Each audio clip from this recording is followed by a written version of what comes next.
Good afternoon, beautiful people. Welcome to another episode of Kiko's Freethinkers Forum. I'm joined by a very special guest for this episode 117. His name is Pitasanna Shanmugathas, and he is a writer and a journalist at JURIST.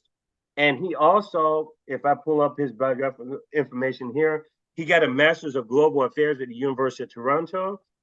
And we have a few items that we're going to discuss today. One is a very recent interview that he published through JURIST, March the 1st, with Canadian Ambassador to the United Nations, Bob Rae. And we're also going to discuss a 6-part docuseries, which is really interesting. I'm going to link all the information in the episode description. And we're actually going to go over some of that when we share the screen later, true to the powerless.com, a 6-part docuseries, different theaters is what I would call it as far as Canadian foreign policy is concerned, kind of examining Canadian foreign policy and just seeing how peaceful is the government of Canada towards some of the geopolitical issues that face us during these times, and even going back 30, 40, 50 years ago. But I just want to introduce Pitasanna and say welcome to the show, and thanks for accepting the invitation. Thank you for having me, Kiko. It's a pleasure to be here. I'm excited. Yes, this is going to be a wonderful interview. I don't have any doubt about that. This is episode 117. Just a slight ad before we get started. I want to say a shout out to my Canadian people. You all consist of about 8.5% of our audience here at Kiko's Freethinkers Forum. This is quite an international audience. We have about 42, 43% of our audience outside of the United States that support the channel, view the videos on YouTube channel Kiko's Freethinkers Forum. I think it's really important to support independent media more than ever now, because people do have their doubts about the official narratives and the mainstream media and the government, what the government says and what the people actually feel. I think there's a disconnect between the two, and we will definitely get into that aspect today. And I just want to say, I'm not asking for your money. It doesn't cost you a dime at all to follow the content on these types of these independent media channels. Subscribe for free. That's why I would tell people, if you want to support the channel, just subscribe. Tell your friends and family about it. Share the videos. Remember, you can't unthink free thought. And let's get started. And I want my audience to make sure they understand your background, Peter. So I want you to tell us as much as you want about your background, how you got into social advocacy, political advocacy, your education, your upbringing, anything you want to share with the audience. Take as much time as you want. So I was born and raised in Toronto, Canada. My entire grew up there. I went into the school system, the public school system, kind of learning about Canada being this benevolent power in the international arena, to the extent in my history class in high school, in 9th or 10th grade, to the extent there was ever any real criticism of Canada, it was with respect to our treatment of the Indigenous people. So in Canada, we had a policy where we separated Indigenous children from their parents, and we put them in schools where they were forced to adopt these Christian values, and they were prohibited from exercising their Indigenous culture, speaking their language, practicing their Indigenous rituals. All that was beaten out of them, literally beaten out of them. And that was the criticism of Canada that we were taught in history class. And you know, I'm a late 90s kid. So before me, I mean, people who were in the 80s and 70s, they weren't even taught that. So that's, I mean, incremental progress. But when we get to about World War II, you know, Canada, in our history classes in school, we were told how heroic Canadian soldiers were fighting against fascism. We weren't taught how Canada initially supported fascism, prior to Hitler's invasion of Poland, which triggered World War II. Canada supported. Canada spoke very highly of Hitler. William Mackenzie King spoke very highly of Hitler. Spoke very highly of the fascist Japanese Empire, and we were very anti-Semitic.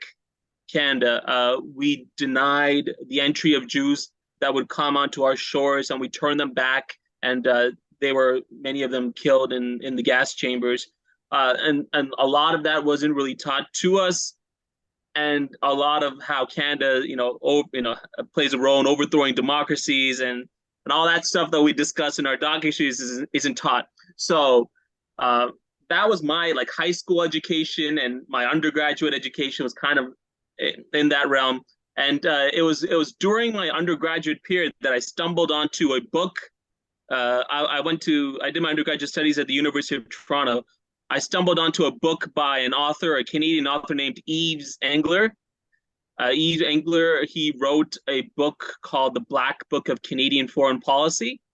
And that book was really like a revelation to me. I always suspected Canada was doing bad things, but I couldn't articulate. I didn't know where to look. I didn't know, but I always felt like, all these things I'm being told about how benevolent Canada is. I feel like there's something wrong. I had like a gut feeling, but I couldn't articulate how I was feeling. I didn't know where to look. So I stumbled onto, initially it was an article by Yves Engler talking about how bad our former Prime Minister Lester B. Pearson was, about how he supported the Vietnam War and his role in the creation of Israel and so on and so forth. And it was kind of like a mind-opening thing for me. And then I purchased Yves Engler's book called The Black Book of Canadian Foreign Policy, which goes across several countries, highlighting how Canada committed these horrendous actions by overthrowing democracies, by supporting the overthrow of democracies, supporting authoritarian leaders, talking about Canada's mining abuses. So that was like a revelation to me. And then I bought more and more of Yves' books. He's written several books on Canada's foreign policy and its atrocities. And then from there, I became exposed to a documentary by a Canadian filmmaker called Amy Miller, and she wrote and produced and created a documentary called Myths for Profit, and it was the first documentary that really, on an overarching scale, looked at Canada's foreign policy in a critical light. And it talked about, Canada's militarist policies, its neoliberal policies, its policies towards that are anti-Indigenous and colonial. And prior to her, there was a documentary done by a filmmaker by the name of Elaine Briere in 1996 called The Sellout of East Timor. It was a documentary on Canada's role in supporting Indonesia during its invasion and occupation of East Timor. And that was the first documentary, to my knowledge, and I've looked, in 1996, Elaine Briere, Sellout of East Timor, the first documentary that showed Canada's foreign policy in a critical light, an element of Canada's foreign policy in a critical light. And looking at these documentaries, having read Yves' books, and contrasting that with what I learned in school, what I learned in my undergraduate studies at the University of Toronto, what I learned in during my master's degree at the University of Toronto, I thought, wouldn't it be interesting if somebody created a documentary where you're interviewing the politicians, the establishment politicians, getting their establishment line on Canada's foreign policy, and then contrasting that with the views of activists, academics, and dissidents. So you get the establishment line, and then you get that countered with the views of academics and dissidents and activists. And I thought, well, why don't I do that kind of documentary? So I partnered with a friend of mine, a filmmaker friend of mine that I knew by the name of Ryan Ellis. I pitched this idea to him, and we started the project in 2019, and it took until about I'll be releasing in August for various scopes of Canada's foreign policy. As far as thank you so much too for that intro. There's just so much that's going on in my head right now. I know I said it a lot on these shows and on these particular interviews, but we're dealing with pretty complex things to the average person. I know, at least in my country, in the United States, that there is a blind spot when I talk to a lot of smart people. I'll just put it that way. A lot of these people that I associate with don't have a good grasp of foreign policy. They're not critical of their own government. There's a tendency to criticize the other and not oneself. And that was very well documented in your recent interview with Bob Rae, the Canadian ambassador to the United Nations. I don't even know where I want to start. I had a question, but let's jump to the interview that you did with him recently. I was just thinking that the one thing that stood out to me was just when I read before you even got into the interview, and you said something off camera, which I won't repeat. I'll just respect, you telling me that in private. But I'll just say this much. I thought it was weird myself just reading. And the way you prefaced it was, though many in a position such as his might shy away from argument, Rae seems to relish the opportunity to engage in some intellectual sparring. And I just thought that was weird, the way that was like prefaced before you even got into the interview part. And it says he doesn't shy away from tough questions. But once I get done looking at the whole interview, his answers seem very much in line with just official policy of Canada. I'm not Canadian, but I know when governments make these official statements and stuff, it sounds like a lot of his answers were safe answers. That was nothing that, and even when you pushed him at the beginning of the interview, it was pretty smooth. But as soon as you mentioned Gaza and Israel, you could tell that the tone completely changed. And even when you continue talking about the Russian-Ukraine situation, his attitude was very different from when it was when you introduced the interview. And I know you probably took note of that, but I'm just curious, what's your connection with the ambassador to the United Nations? And how were you able to get this interview? I don't know how many times you've interviewed him, but how were you able to get in touch with him? But I have another life. I have another life outside of Canada's foreign policy. I've written extensively on the Sri Lankan ethnic conflict. I'm of Sri Lankan origin. I'm of Sri Lankan Tamil origin. The Tamils are a minority community in Sri Lanka. There was a civil war in Sri Lanka fought by the Tamils, the minority community, a separatist struggle in response to the successive discriminatory policies of the majority Sinhala Buddhist community on the island. And I've written a lot about the ethnic conflict, and the ethnic conflict, I approach that conflict much in the same way that I approach the Canadian foreign policy issue, which is that I look at the atrocities committed by my community. I reported on the atrocities committed by the Tamil rebel forces against Tamils, but also against Muslims, and so I reported those atrocities as well as the atrocities by the Sri Lankan government. And through my work in that, I got familiar with Bob Rae, who, when there was a ceasefire in Sri Lanka in 2002, the Sri Lankan government managed to get a ceasefire brokered through the invitation of a third party, the Norwegians.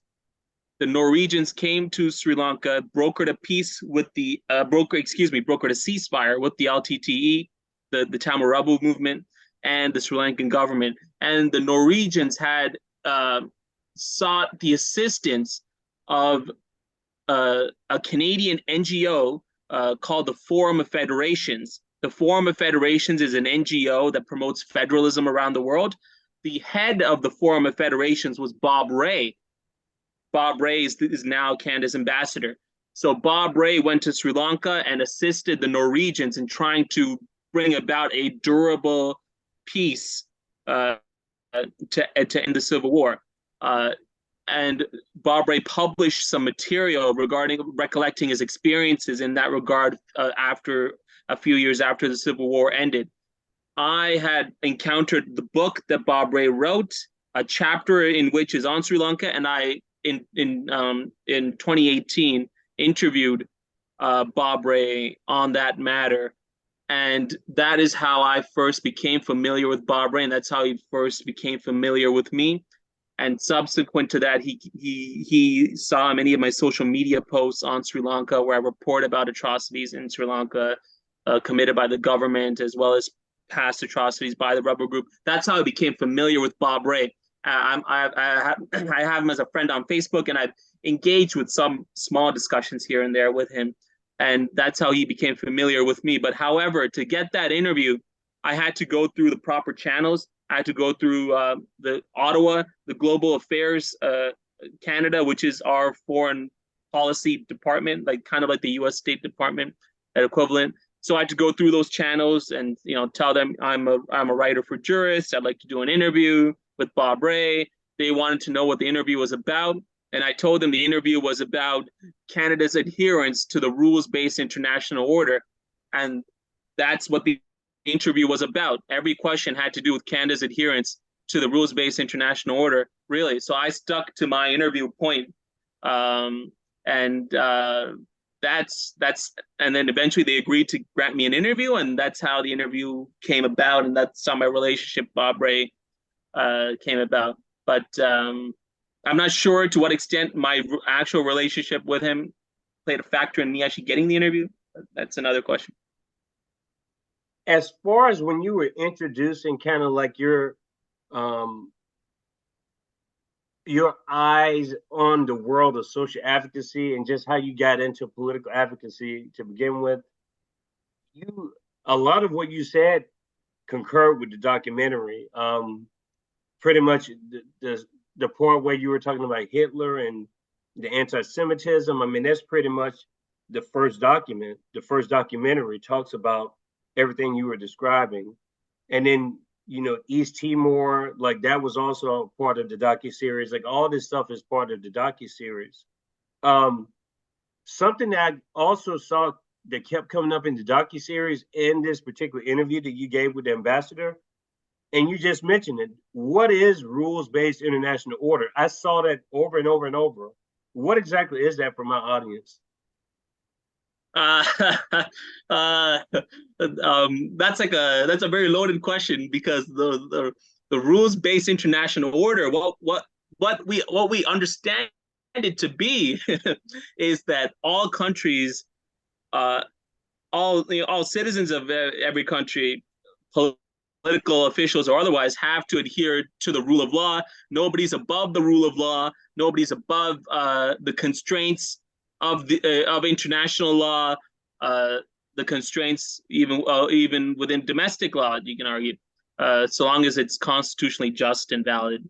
That's the conception of what rules-based international order is. But as we see in practice, there are countries that flagrantly violate international law, as we're seeing now with Israel's assault on Gaza, and there's no reprimand, which is something that I ask him in the ask Bob Rae in the interview.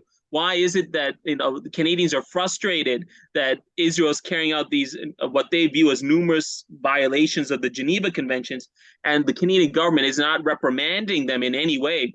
And to this, Bob Rae is very angry, and he says, "Excuse me, Canada does not hesitate to hold accountable any individuals who abuse the rule of law, any parties, whether it be Israel or Hamas." And but of course, we don't actually see that in practice.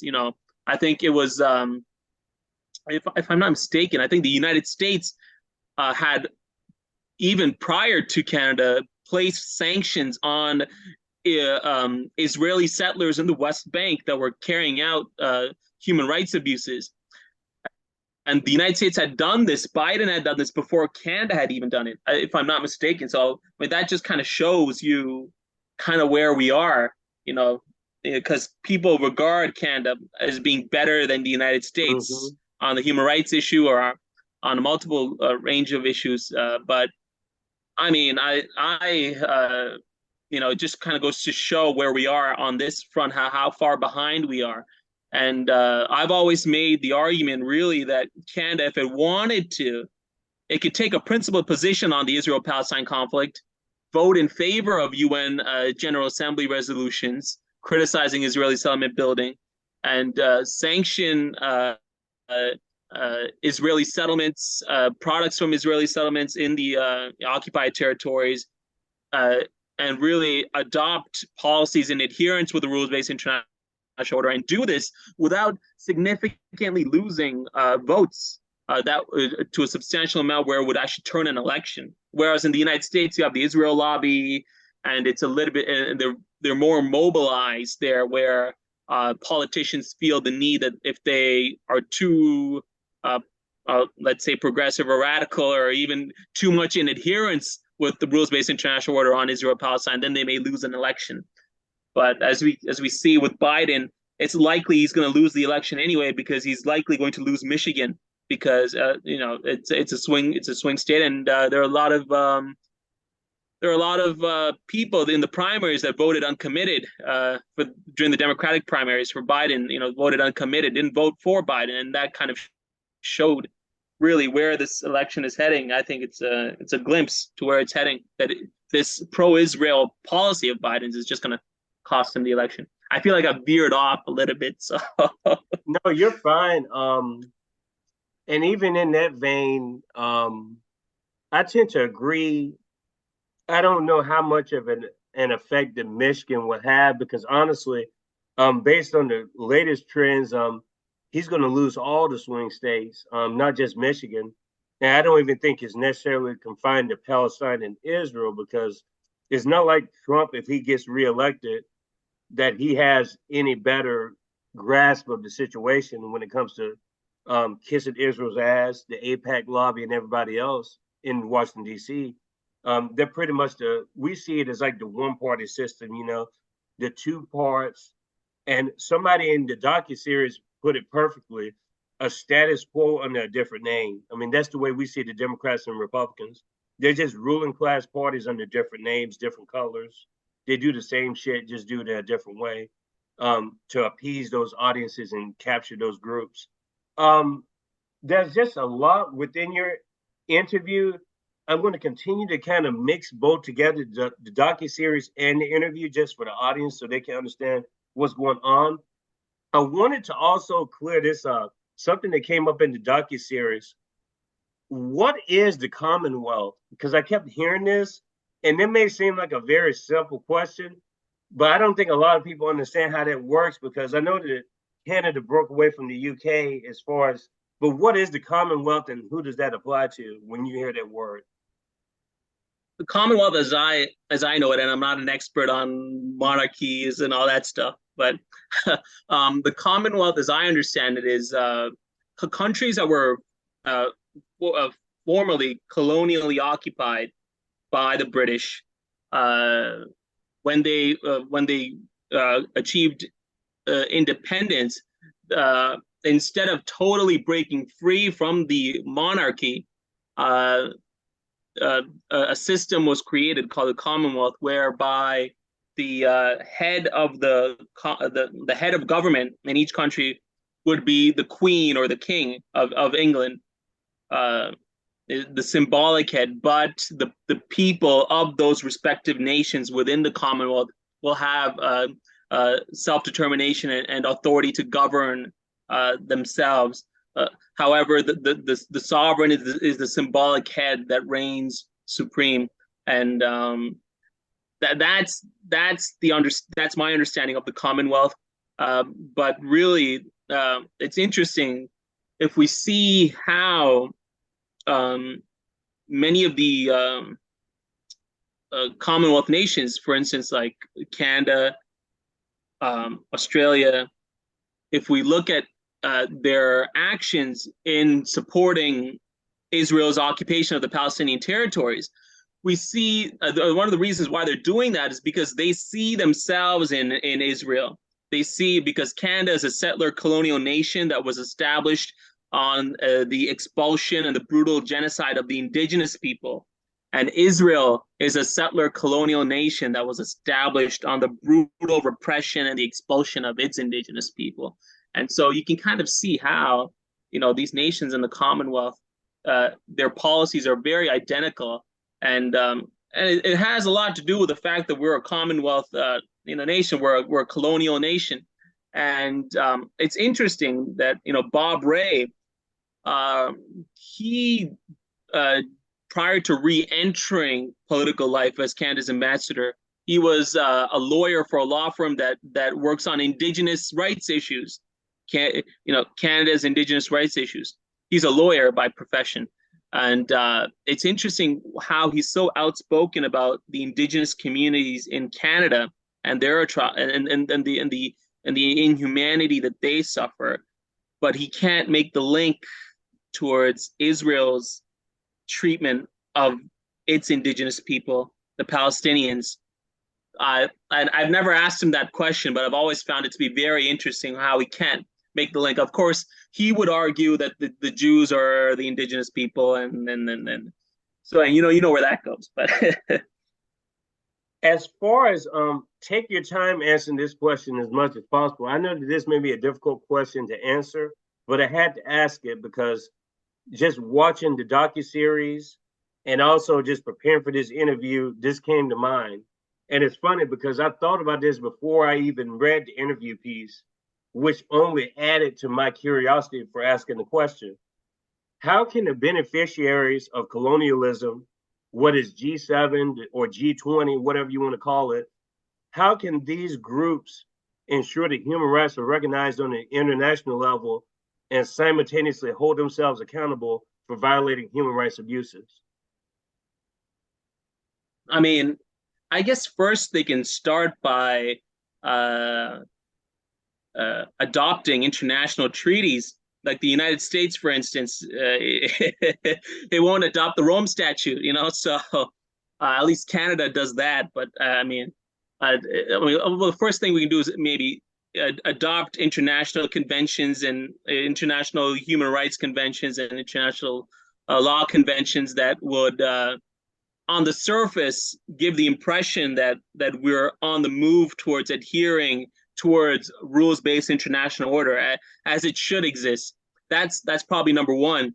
Number two is we need to reform our global financial institutions, and this is something we talk about in the docuseries, episode 2, the role of finance in Canada's foreign policy. The role of the structure of the global financial institutions like the IMF and the World Bank are very much to penalize countries and to coerce them into adhering to a neoliberal order whereby they're forced to sell off resources that are public resources. They're forced to give it off to the private sector, to foreign corporations, and this is done at the expense of the indigenous people of the country. And we've seen how doing this exacerbates economic disparities in those countries.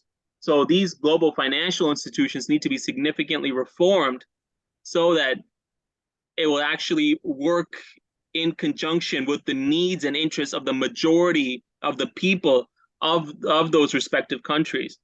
And I think those are the two major things that need to happen. But of course, none of that could happen unless there is a global rise in public consciousness, unless the people are demanding for it to happen.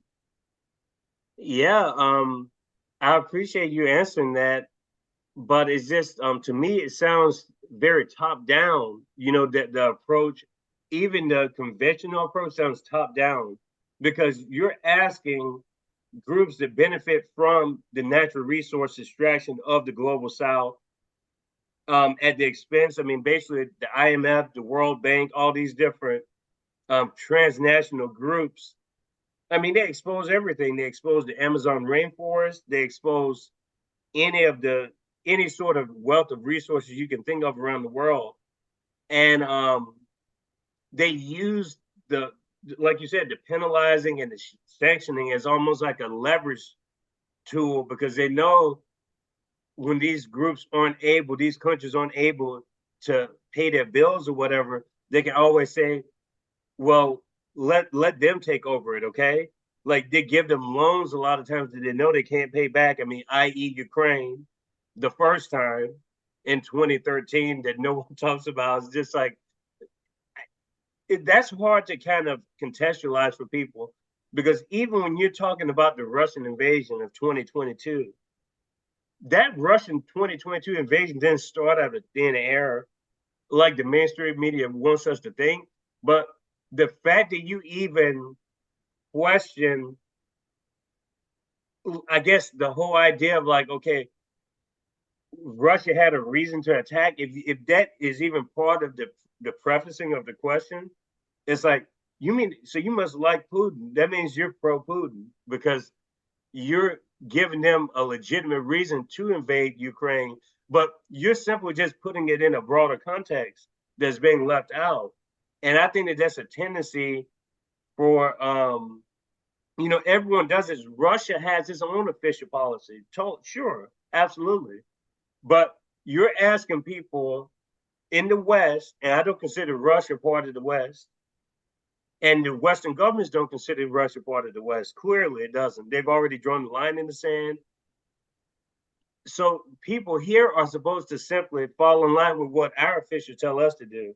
So how's that doing anything to test ourselves, and not only test ourselves, but improve the situation?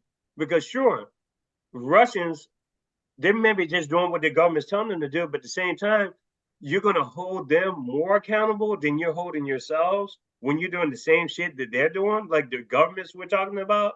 So it's almost like, I don't know. It's a tough situation, because on one hand, there's a pressure of you not being down for the cause of your own country, and you automatically get placed as being an opponent of your own country, even though we've been told you have to have a free mind, free thought process, be an open-minded person for the purposes of democracy. But what type of democracy we're talking about? Is a democratic thought process that appeals to what the government wants you to think, or is it a democratic process to actually opening up the mind to the world and deciding for yourself, what caused this to happen, what caused that to happen? I think a lot of the times we're starting from a position of, we're arguing our position, and then we're branching off into, okay, I accept your point of view now, but once I get my view in, I don't think we're learning from each other. I think they're simply, let's put the tone down first, let's plant the flag, and then we can talk about peace. It has to be on that country's terms. I mean, I don't even think that we in the West have reached a point where we can understand what the other side's grievance is, and that's certainly true about Russia and Ukraine. If you read the interview that I did with Ambassador Bob Rae, the Canada's ambassador to the United Nations, in that interview, I tell him that Russia. Well, first I ask him, would Canada be willing to consider a diplomatic solution to the Russia-Ukraine conflict?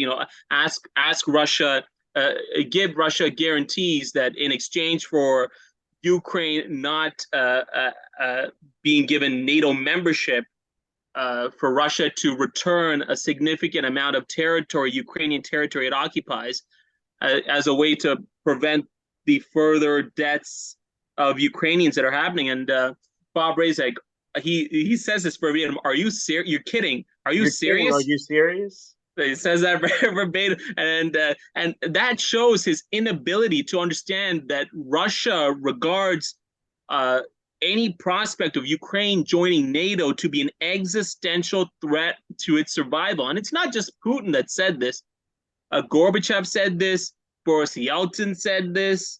Dmitry Mendeleev said this, and Putin says it. Putin said it, and so it's all these Russian leaders have said Ukraine joining NATO is a red line. It's a red line. The NATO expansion eastward is a red line. I mean, and yet we continue to do it, and we're not understanding from the Russian perspective, because even going back, the fact that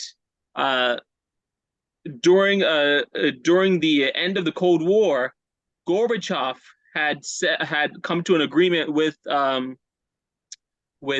George H.W. Bush that in exchange for a unified Germany, NATO would not expand 1 inch to the east. And there are a lot of declassified intelligence communications that kind of verify this. There was nothing in writing, unfortunately, but there are a lot of intelligence communications that can be found on the internet that verify that these discussions were happening.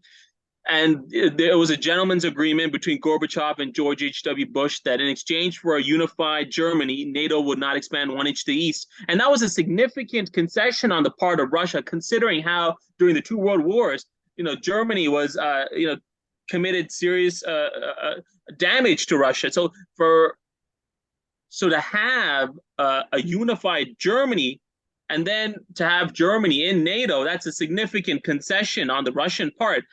And it goes back to, once again, the West not understanding how Russia views a belligerent Western alliance that has carried out an invasion, a bombing of Yugoslavia, of Afghanistan, of Libya.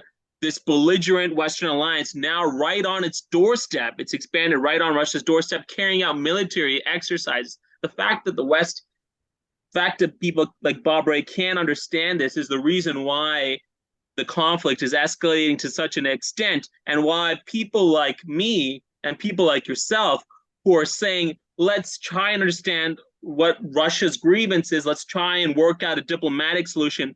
We're regarded as pro-Putin, and we're calling for Ukrainians to stop being killed. We're calling for for Ukrainian land to not be confiscated by Russia. We acknowledge the longer the war goes on, the more Ukrainian land is going to be occupied by Russia. And it's just going to end up being this sort of frozen conflict where Russia has a significant, sizable amount of Ukrainian land, and Ukraine is left in a dismal state. It's left in a horrible condition, and it's left to a point where the West has to contemplate: are we going to send Western troops into Ukraine? And Putin, a few days before my interview with Bob Rae, Putin had said, in response to Emmanuel Macron suggesting we need to send Western troops into Ukraine, Putin said, if you do this, nuclear weapons are on the table. And it was in the context of that recent event where I asked Bob Rae, should we pursue a diplomatic solution? Putin just said a few days ago, nuclear weapons are on the table if you bring in Western troops. And that's how I prefaced the question to Bob Rae. In that context, I asked for a diplomatic solution. Bob Rae responds, you're kidding. Are you serious? Putin is saying nuclear weapons are on the table. Bob Rae responds, you're kidding. Are you serious? Let's escalate the war even more. And it stunned me that really, I mean, I know that's the official policy, but still to hear it stuns you that we're pursuing the suicidal course, and we're pursuing it because we refuse to acknowledge the interests of the other side, their grievances. So I think that's really at the core of all of our foreign policy actions. Well, to that means Finland, I believe, joined NATO last year, and Sweden officially joined this year, which is the encroachment that you were referring to earlier, not to move an inch to the east. We've talked about this Russo-Ukrainian war for a while on the show. Our audience can refer to a book called Flashpoint in Ukraine: How the U.S. Drive for Hegemony Risk World War III. That was a book that was published in 2014, and it had so many contributors: Michael Hudson, Cynthia McKinney, Jack Rasmus. I've had the pleasure of having Jack Rasmus and Cynthia McKinney and Matthew Witt and a couple other people that contributed to that compilation of essays that turned into a book onto the show. and we've discussed that extensively. But Stephen Lindman was the editor.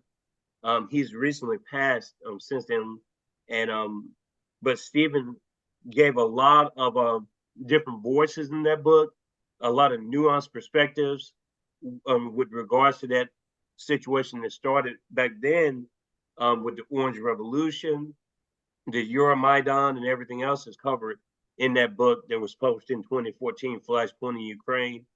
Paul Craig Roberts, just a lot of different contributors put in essays for that particular book.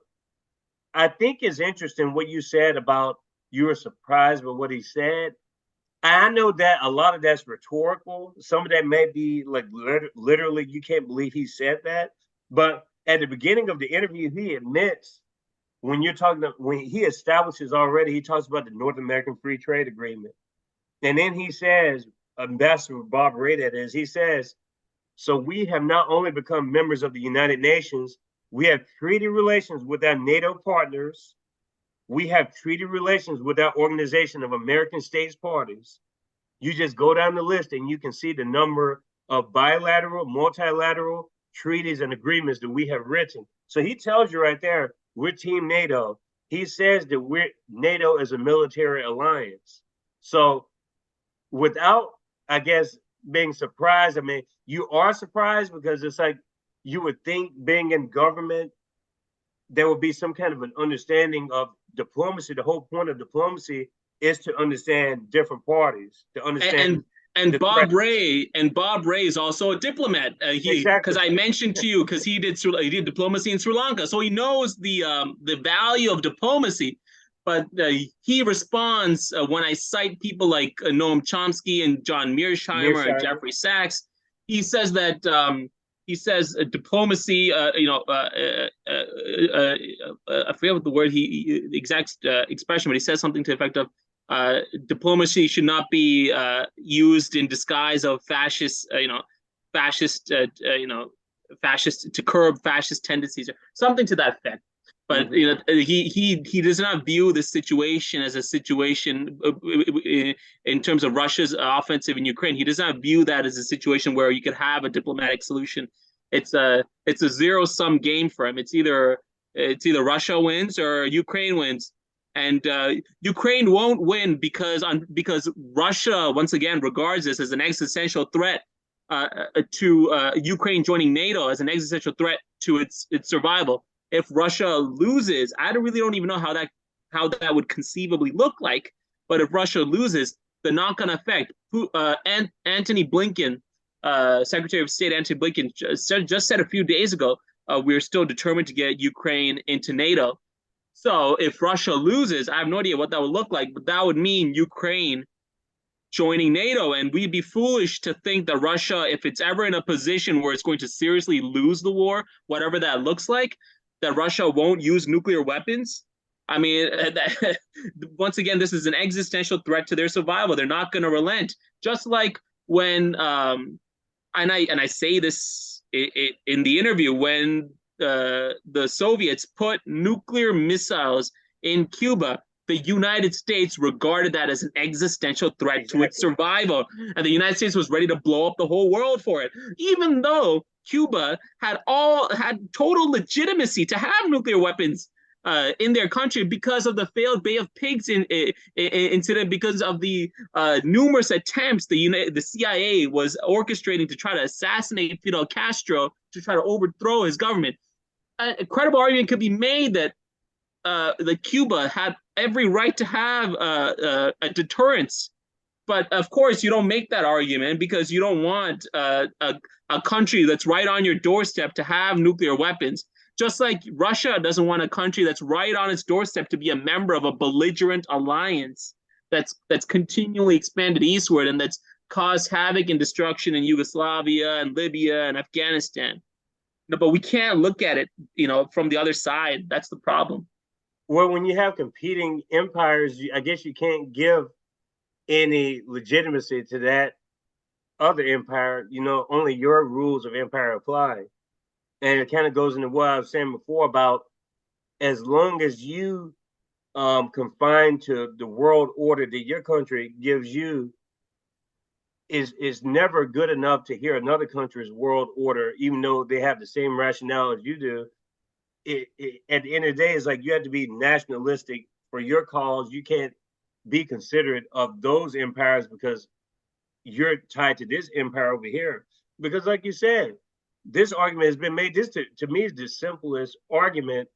You either see the NATO thing as a threat or not. Would we be okay if Mexico had nuclear weapons aimed towards all of the states, basically? Like Mexico's next to us, Canada's next to us. What if Mexico and Canada both said we're going to plan on nuking the U.S.? You don't think that the U.S. is going to react to that, having the borders on both sides? I mean, I don't know how that's hard to understand. They're simply making that case too, but I just don't think people want to understand. I mean, people know, the officials know the history behind the breakdown of the Soviet Union. They know about the Minsk Accords and everything else, Minsk 2 and 1. I just don't think that it's in their interest right now for whatever reason. I don't know if it's just to expand the military complex more. Um, I've talked about this before and sort of tried to problematize why the emphasis all of a sudden in Gaza. I understand for personal reasons why there should be an interest in Gaza, not only because of the humanitarian crisis, but even previous to that, because this isn't a new history. I mean, if you want to start the history from 48 with the Nakba, you can start there, or you can start from the creation of Israel itself, the year before that. I mean, either way you look at it, but it's just we took the attention off of Ukraine, and now we're into the Gaza situation. It's just war after war. It's more funding for these things to keep happening, and I don't know. I think the people are just so confused right now with the different theaters going on. You know, which theater do you focus on? How can you focus on both theaters at the same time? And like you said, now you have an election coming up, and in Israel you have a lot of internal conflict going on. But before I want to ask you this question before I continue rambling, because it's something that you all discussed in the Gaza Israel part, and then we will get more into the docuseries. It was more or less where the ambassador acknowledged that there's a humanitarian crisis in Gaza, like he acknowledged it, especially with the February 29th situation with the UNRWA, just all the aid workers and everything else. But he also talks so much about, he basically presses you and say, why come you don't admit that October the 7th was bad? Like he basically presses you like October the 7th, you know, because everything happened on October the 7th. There was nothing to lead up to this. It's always just October the 7th. But he agrees with you about the humanitarian crisis, but then he keeps talking about how, yes, there's aid, there's difficulty getting the aid into the Gaza Strip, but don't you understand that Israel controls what goes in and out?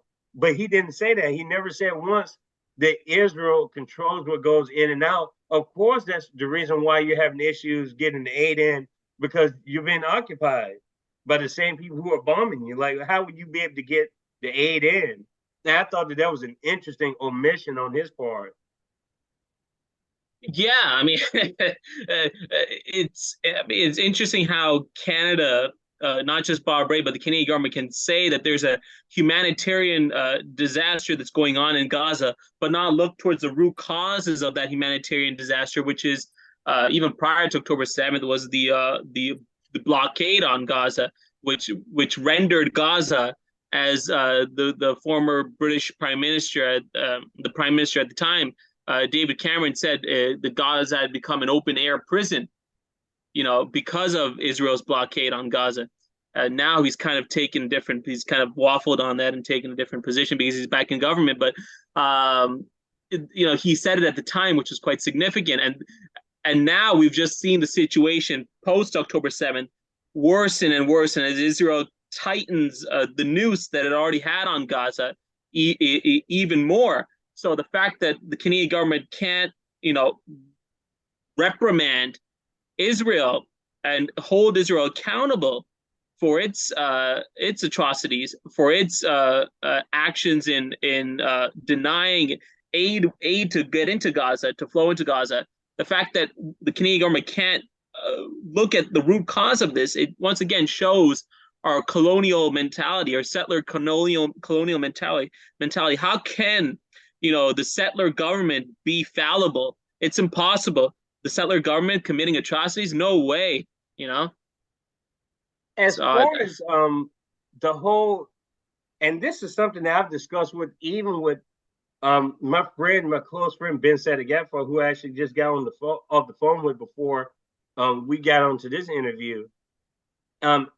He has citizenship of Israel. He's Jewish. He was born in Iran. He moved to the States, and we have different views on this situation with Gaza and Israel. Like, we have I won't say completely different views, but we both agree.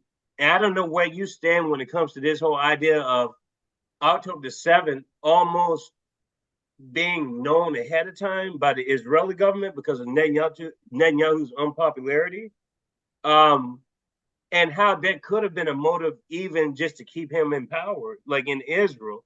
But see, I feel like those type of thoughts can't even be fostered. Like, those types of ideas can never be considered. It's always like the governments kind of look at it as we have to take it for what it is. But can we really take it for what it is? We understand that people died on October the 7th, but can we just say 100% factual that was an organic event? But that wasn't some kind of a lead up to that event even up? Because my whole thing with October the 7th is, how were the Hamas fighters even able to breach the territory in the first place? How were they even able to get across that easily with all the security measures that Israel has in place? They have 3 levels of national intelligence in Israel. And you mean to tell me they didn't have any warning of this happening October the 7th? Like, there have been reports that the Israeli government knew that this would be a possibility on that particular day. But so how was it that these people just got over and killed these people like that? Like, that's what confuses me. And it's just like the timing of it all is just like so convenient. And this is my conspiratorial hat, It just seems convenient because Netanyahu was definitely, I felt like the people were like, you know what, we need to do something.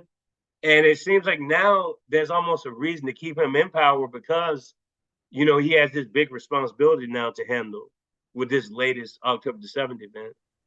I just finished today. I just finished publishing a 3-part interview on JURIST with a former Air Force captain of the Israeli Defense Force.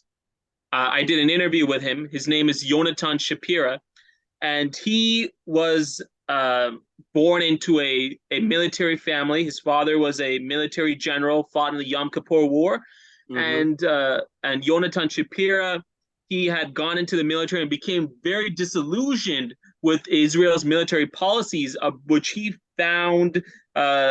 really felt was brutalizing Palestinians. And so he and 26 other Air Force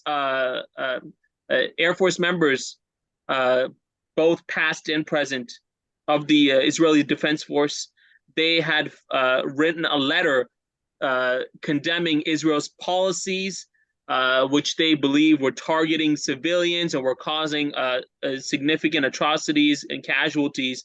And for that letter, this was in 2003, for that letter, Yonatan Shapira was dishonorably discharged. And he was, after he had been dishonorably discharged, he was then eventually fired from civilian jobs that he had, and he had to leave Israel. And Yonatan Shapira, who has contacts with individuals who are currently in the Israeli military, the IDF.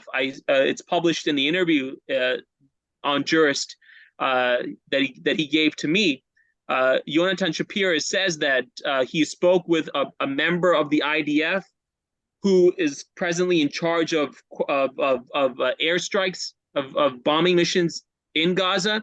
And that IDF member told Jonathan that we know exactly how many civilians are going to be killed for every strike that we hit. Mm-hmm. And that was like, I mean, of course, once again, you suspect that they know it, but for the IDF to actually say this out loud, and then he said it, and then Jonathan conveyed to me that he said it in a way like, oh, we're very careful and all this, but how many civilians are going to die with every strike, and the number of civilians that have died out from Israel's aerial assault, the number of children that have died, the number of women that have died. I mean, it's just catastrophic. And they know this for every strike that they're carrying out. So that was just when I just finished publishing the 3-part interview today. So that's something that certainly your viewers can listen to. But that kind of gives you an insight into the Israeli thinking, the thinking of the Israeli military. And one thing that, getting more to what you were saying, one thing that Jonathan told me is, I mentioned to him, well, you have an interesting case here where Netanyahu is domestically strongly opposed, but his actions in Gaza are strongly favored by the broader Israeli public. And Jonathan told me, as a peace activist in Israel, it became very difficult, this sort of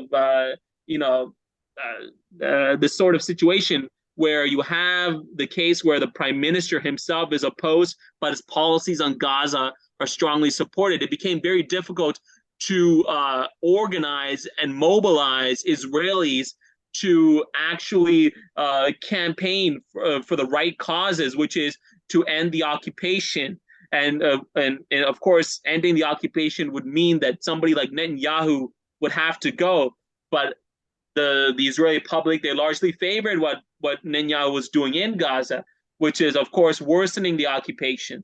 So that was something that Jonathan told me that Israeli peace activists like himself struggled with in Israel.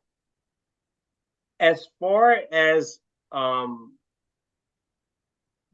Gaza, the bombardment of Gaza right now, it seemed like in the interview, Ambassador Rae, it was interesting, his comments or whatever, and I'm not going to pull them up right here, but he summarizing what he said, he basically was saying Israel has a right to defend itself. And you've heard this time and time again. And he didn't get you to actually defend your positions about October 7th, but he was simply saying, you haven't even talked about October 7th. You keep talking about the Palestinian plight. You don't talk about October 7th. And that's always been kind of like the pushback from that sort of a mindset. But you're coming in from a mindset that Israel is a settler colonialist project, which is something where if you don't agree that Israel is at the very least a settler colonial project, then it's hard to even have a conversation deeper to that to criticize Israel, because you're not even conceding that Israel is a settler colonial project. You're simply viewing Israel as any other country. Like, sure, it's democratic, its whole being is on the same playing field as any of these other countries. But we know that these countries all come from kind of like the United States. I mean, we committed genocide against the indigenous people. Canada did too. I mean, all these societies at one point, especially these G7, G20 nations, I mean, they have the bloodshed from the past on their hands. And it's almost like that's understood, I think, within the context of empire. But it's really hard to kind of, I guess, break that barrier of getting people to at least understand. Do you understand why people are so upset about why there is resistance towards Israel? Do you understand that? And it's almost like it's hard for people to concede that point, even and I don't know why that is. I don't know if it's because they're a part of the government. I don't know if that's confined to only the people who are protesters, but it seems like to me that would be just a sensible position to have. And I think that the perception towards Israel has changed in the past few months in the United States. Even now, I think it's changed. Going back to what you were saying about this potential re-election of Trump because of Biden, losing popularity when it comes to this particular issue. Yeah, I mean, and it goes back again to Bob Rae, the fact that he's a lawyer for advocating for the rights of Indigenous communities in Canada, so he would know a settler state when he saw one. I mean, he should know, But it goes back, I think, really, it goes back to this principle of this evangelical principle of how Israel is, it's a God destined state. It's in the Bible, and it's our God given right to have this land. And I think it's really hard to once you adopt that mentality, I feel it's really hard to see Israel as a settler colonial state, even though it carries out its actions just like every other settler colonial state does. So, I mean, I don't really know how to combat that aside from just educating those who have who don't already have a firm mindset of that, to really educate them. I mean, I also think it's possible those who have that mindset to become disillusioned, because I have seen individuals like that became disillusioned, that were that went to like Hebrew school and were taught about Israel being this land for the Jews, the God-given land for the Jews, and all this. So I mean, then people they get exposed to the atrocities that Israel is committing against Palestinians, and that's, I mean, I think you have to be willing to open your eyes to it, and you have to be willing to engage with those at the grassroots that are educating the broader society about the atrocities that Israel is committing. I think that's really the solution, and I mean, it's going to be interesting to see how this Israel issue plays out. I mean, it was interesting when Barack Obama, shortly after October 7th, he put out a statement which said that nobody's hands are clean.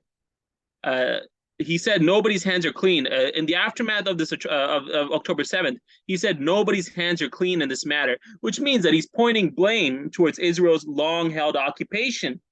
And I mean, I know Norman Finkelstein, a guest you previously had on the show, has nothing but horrendous things to say about Obama, and those things are merited, certainly. But I think if Obama had been president right now, I don't think he would have let Netanyahu get away with it as much as he has. Yes, Obama did provide Israel with an unprecedented amount of foreign military aid, more than any other president previous to him.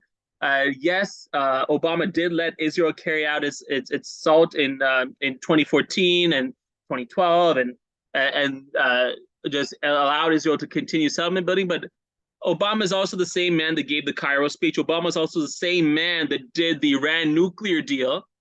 Obama is also the same man that, as a final FU to Netanyahu, right just as he was leaving, he abstained from a UN Security Council resolution on criticizing Israeli settlement building as being an impediment to a state solution.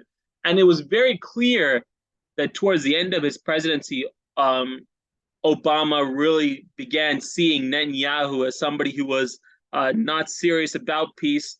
And I don't think if Obama had been president now, he would have allowed it to go on this far. Obama, I think he would have, and certainly his advisors, his former advisors like Ben Rhodes, have been extremely critical of what Netanyahu is doing. So I don't think Obama would have let it go on this far. And then Norman Finkelstein would argue that Obama is somebody who's empty-headed and is despicable and all this. And I think there's a lot of merit to his despicability, but it's going to be interesting to see how the election plays out with somebody like Biden, who, even in our Canada docuseries, we feature a segment on our episode in Israel where Biden, when he was a senator, said that if there were not an Israel, the United States would have to create an Israel to protect our interests. And Obama did not conceive of Israel in that way. Certainly not in his Cairo speech, where he and even subsequent speeches that he made when he was in the Middle East, where he told Israelis, he went in Israel and he said to Israelis, put yourself in the position of Palestinians. Put yourself in their position where there's an occupation where you're denied your livelihood, where you're denied the ability to move, you're denied a right to an education. Put yourself in their shoes, and there were some boos and there was some applause, but Obama clearly understood that Israel was not created to serve or should not be maintained as a vessel to serve the interests of the United States. So, I mean, I think Obama towards the end, I think he was certainly turning very critical. And I don't think he would have let the wars go on for as long as he did. But Obama was also more charismatic than Biden. He had a lot more political ammunition, I think. But that's my opinion. I don't know how you feel about that. But I totally disagree. I don't think so for a minute that Obama. You can't convince me that the same person, Benghazi under his watch. I understand that Hillary was his Secretary of State. He wasn't the Secretary of State, but he had everything to do with that. He expanded the drone campaigns, as I know you know very well. This same person on this one issue, because he sounds good on this one issue, and I would argue that Biden is simply just fulfilling Obama's foreign policy, and he's just the figurehead that's in charge right now. I don't put a lot of stock in the presidency. I just think it's a figurehead position. Biden has never said nobody's hands are clean in reference to the Israel-Palestine conflict. Obama, immediately after October 7th, said nobody's hands are clean on this. You know, that shows you that Obama understands the nuance of the conflict. Biden does not. That's understandable, but under your same words, you said that David Cameron referred to Gaza as an open-air prison when he was out of government. It's easy to say that when he was in government. He said that while he was in government. While he was prime minister, he said that Gaza is an open-air prison. But Obama, and so he even has less of a benefit of the doubt because he's not even in government right now. I mean, he's behind the scenes, sure, but it's easy for him to say that now because he's not the president. He has a little bit more reign, I think, but those are the games you have to play because that's already. And I'm going to have a guest come on Monday that kind of speaks to this whole facade of Obama. You have to understand that even when he was a senator, before he got into the public eye really well, he had things directed at him, like about his race, about people were unsure about him. Can we vet him? Can he fulfill the baton of American empire? Can he commit genocide against the people like all the other previous presidents? But with this black face associated with it, like we got to vet this guy to see if he will fulfill what everyone else has done. Obama, while he was in the Illinois state government, he had associated with the Arab Muslim communities. There's a photo of Obama speaking with Edward Said, at a dinner or a banquet or whatever, and he was somebody who, being in Illinois, in the area of Illinois, had become very familiar with the Muslim community, understood that, he's also of Muslim heritage of himself. So he was somebody who understood the issue. I think when he came into government, I think it was under the mistaken impression that Netanyahu could be reasoned with, but that increasingly became unclear, especially leading towards the Iran nuclear deal. And of course, once Netanyahu came in to addressed the U.S. Congress, telling senators, the politicians, to reject the Iran nuclear deal, coming and shitting on Obama's turf. That was kind of the red line. And Norman Finkelstein says this was purely on Netanyahu's part. Netanyahu's racist towards Obama because he's black. And Norman Finkelstein said, if Bill Clinton were president, Bill Clinton could just pick up the phone and say, "Hey, Netanyahu, what the fuck are you doing? Get the fuck out of here." And then Netanyahu would listen. Those were Norman Finkelstein's words, not mine.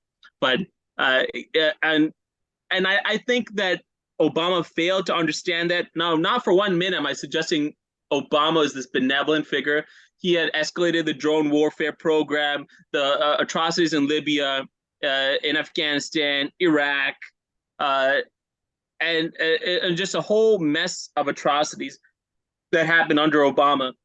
But I think towards the end, certainly he had become more critical. And certainly during and after the Iran nuclear deal, he had become more and more skeptical and critical of Netanyahu. And certainly, given the domestic climate in the United States, we're seeing so much Palestinian solidarity.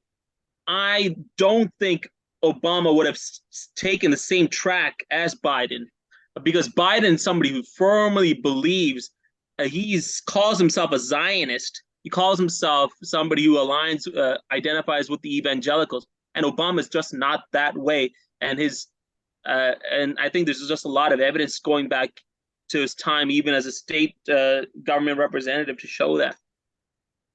I get where you're going, and I think that there is some validity to what you're saying as far as I don't believe that Obama and Biden are the same person, but I will say this. What I'm trying to piece together is it's still strategic. It's still strategic in the sense that I think within a U.S. context, and this is what's going to happen. I'm going to already predict it, Peter. This is exactly what I'm going to predict, and this is what's happened in the past. Obama's going to be more on the campaign trail. Even if Biden even makes it to November, before we decide if there's going to be a president this election or not, Obama is going to be on the campaign stump. He's going to be at these different locations. Precisely for the reasons you gave, I think it's strategic. When Biden was his vice president, Biden was viewed as a super conservative then. You already have the clips pulled up where he said we were created in Israel, even if people don't want there to be one. He's the same guy who wrote the 94 crime bill, which he started in 1981. He's the same guy who has these very conservative views. I mean, I view him as, he's basically a Republican. He's a neocon. All of them are neocons. I view the Dems as neocons and the Republicans as neoconservatives as far as their policies are concerned. They just have different faces to those imperialistic tendencies. And I see Obama and Biden as just having two different faces to imperialism. One that looks more attractive, one that's blacker, one that's younger, one that's hipper, one that's more charismatic, as you said, but it serves the same purpose. He's going to maybe be able to rope in some of those people at the end of the day who will be like, you know what, fuck Biden, I'm not going to support him because he supports genocide. And Obama might be able to recuperate some of those votes who would defect from the Democratic Party. I think it's part of the strategy. I don't think it's genuine on his part. I think he's making a calculation to say those things. I don't think it's because that's what Obama really feels in his heart, that he cares for the Palestinian people. Because again, the drone campaigns and stuff and everything else would suggest that that's contradictory to that one thing. But I do agree, the posturing looks good. He's a good alternative to Biden, but I believe they both serve each other's purposes.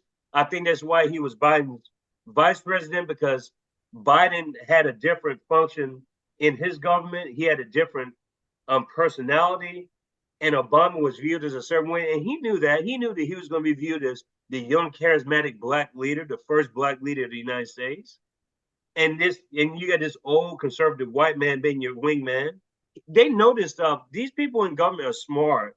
They're dumb, but they're smart at the same time. And so these strategies definitely play into people. And I believe that this is a strategic thing with Obama even now. I've definitely followed what he said.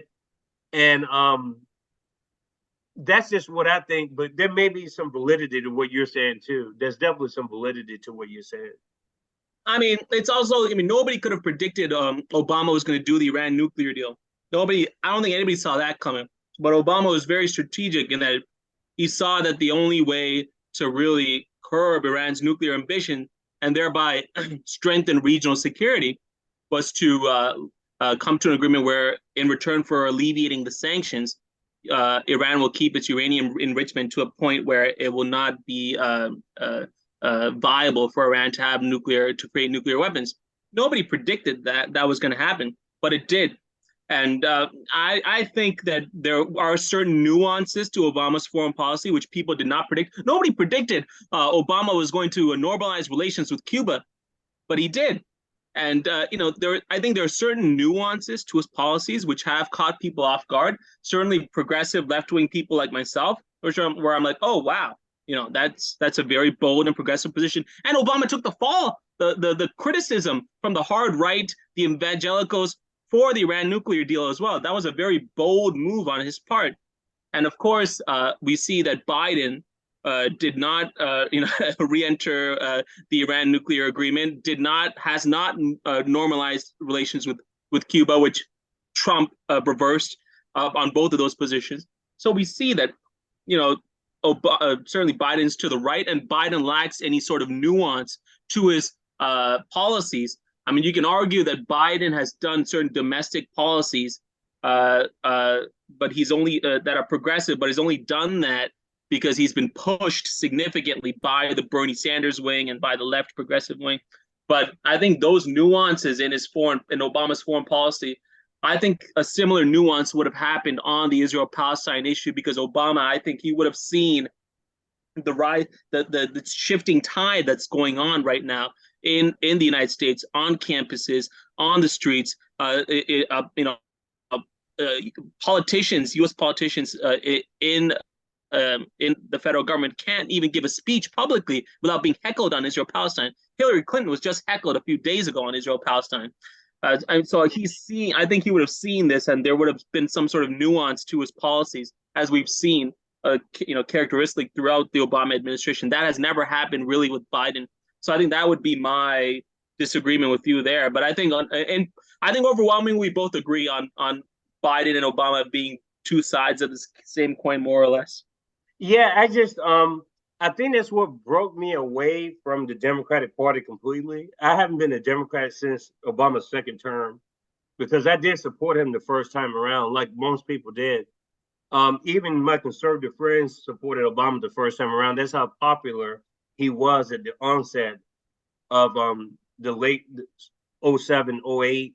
I think people tend to forget how popular he was, or at least the perception of how he almost captured the country by storm.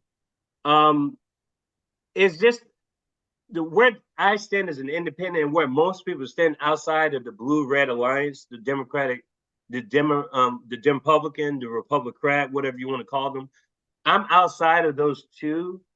And so I have more, I guess, freedom to kind of just like criticize both of them. Like, I see them as the same, precisely for the reasons you're given. We see both parties as incrementalist parties. They give you the perception that they're changing, but as you mentioned, those changes can be reversed very easily, whether it's Roe v. Wade or anything. I think that's by design. I don't believe that these shifts are meant to be permanent. And that's what separates independents and people who are seeking things outside of the system. We want revolution, and revolution may not come in the name of blood or anything like that, but we want a revolution in policy. We want to see immediate changes, not these incremental things where Obama says something nice and then 10 years later, these people change it right back to the official policy as it was before. I think that's the most frustrating thing about these types of people that appeal to progressive sensibilities. But I think it's simply that it's an appeal, but I don't think it's ever meant to be permanent. It's always meant to be, let's bring them back into this Green Party, into this Progressive Party, into the Democratic Party. I don't think it's ever meant to be, let's set this principle of peace. Let's set this principle of these people have their rights instated, human rights or whatever. I think it's always meant as a political calculation, unfortunately. And I understand those people. I have lots of people who are associated with the Bernie wing and these people. I just broke away from that because I just think it's the same story 10 years from now. The same people are going to be saying the same thing. It's like you either break away from the system or you retain the system. I don't think we're at the point now where we can just keep giving these groups the benefit of the doubt. But I understand what you're saying, and maybe there is some good. I think there's good in the populace, but I don't think that there's good in the leadership necessarily. But we have these types of conversations a lot with my friends off camera. We have these same types of conversations where, like, I totally understand it, because I used to be a part of that wing of the Democratic Party. But it's like Bernie, look at how ineffective he is now. It's like you still have those people in Congress, and I think they're pretty much just captured at that point. I don't want for a minute for people to get the impression that I'm an Obama supporter, or that I even vote, or that I like Obama, or that I even voted for Obama, or anything like that. I I was just suggesting that given the nuances in his policies, I think he would have done something differently on Israel Palestine. He wouldn't have let the conflict go on for this long. I align with Eugene Debs, FDR, with Bernie Sanders. I'm totally counter to that.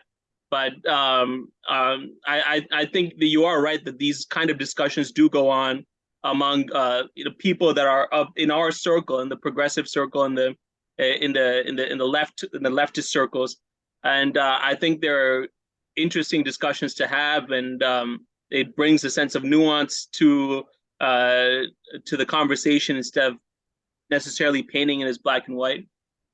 Yeah, there's definitely.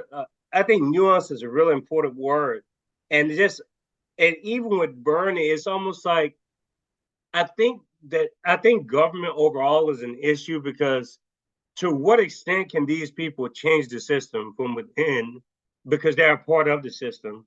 To what extent is Bernie different from Obama? Now, just contextualizing everything that we know about Bernie Sanders and his political trajectory, Obama, his trajectory, these types of people. And like I said, you all don't want to miss the interview coming up Monday because the two books we discussed involve Bernie Sanders and Barack Obama. They're the featured people in both of the books. So it actually goes well into this conversation that we're having now.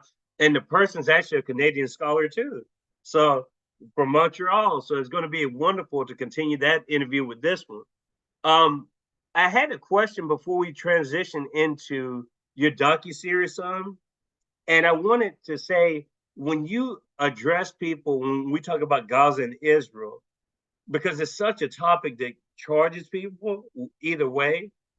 If you're talking to someone that doesn't know anything about Gaza and Israel, if you're talking to people that know this situation very well, what goes into your mind when you determine what words to use, such as occupation, genocide, settler colonialism, apartheid?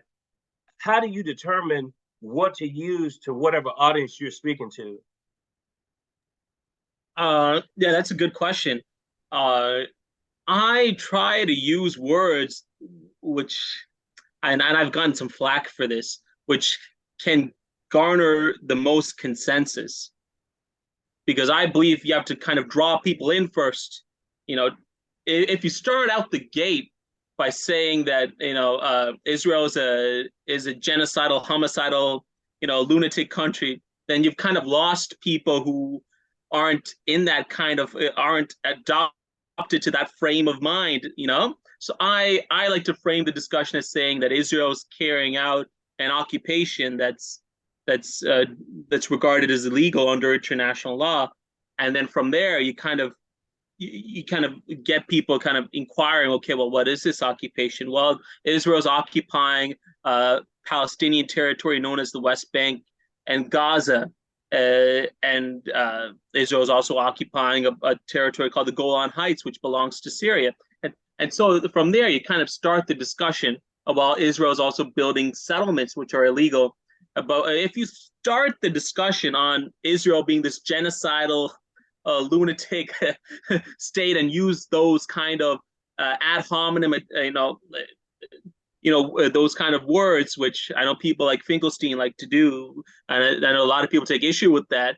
But I like to build consensus first, and then from there you can kind of proceed on to that kind of language once you've kind of garnered their attention and you've gotten them intrigued. So I rarely use the word genocide. I don't use it. Same here. I don't use it in the context of even Israel's actions in Palestine, mainly because the word genocide has become so politically vulgarized that the word genocide is used to look at the other side's atrocities, never your own.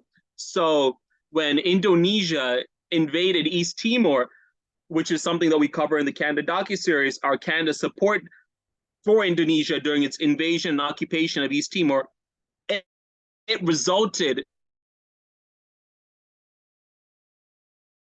a death of 200,000 East Timorese civilians, a third of the population. Relative to population, it's the worst atrocity since the Holocaust.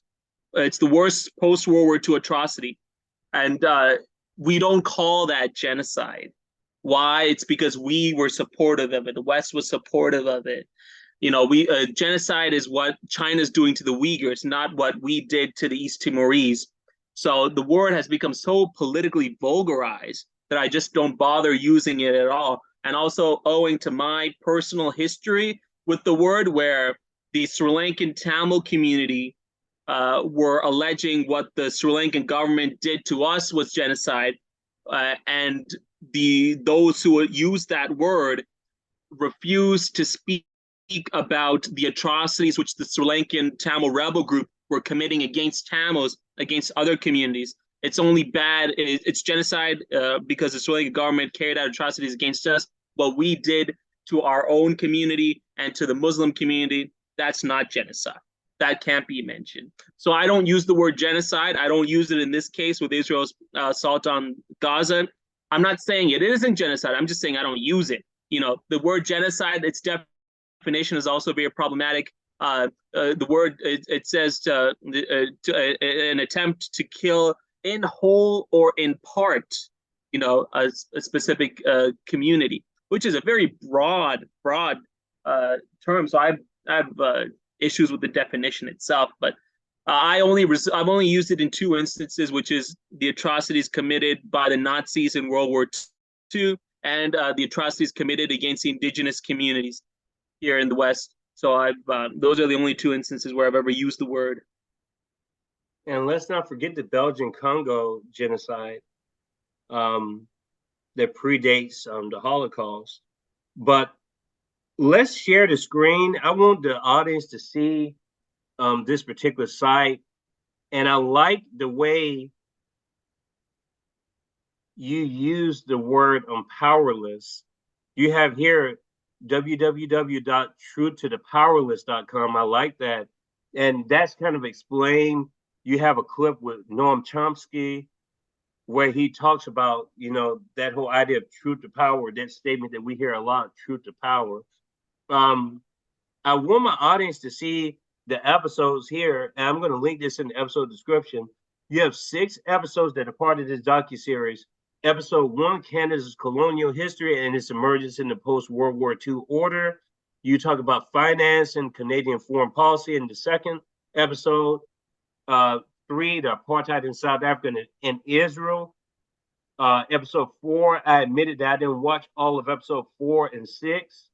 But I did watch through its entirety, the first 3 episodes, some of episode 4 and some of episode 6. I don't think I watched 5 because I knew a little bit more about that.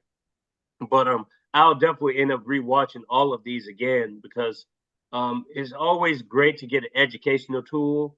I don't feel like people produce documentaries as much as they should.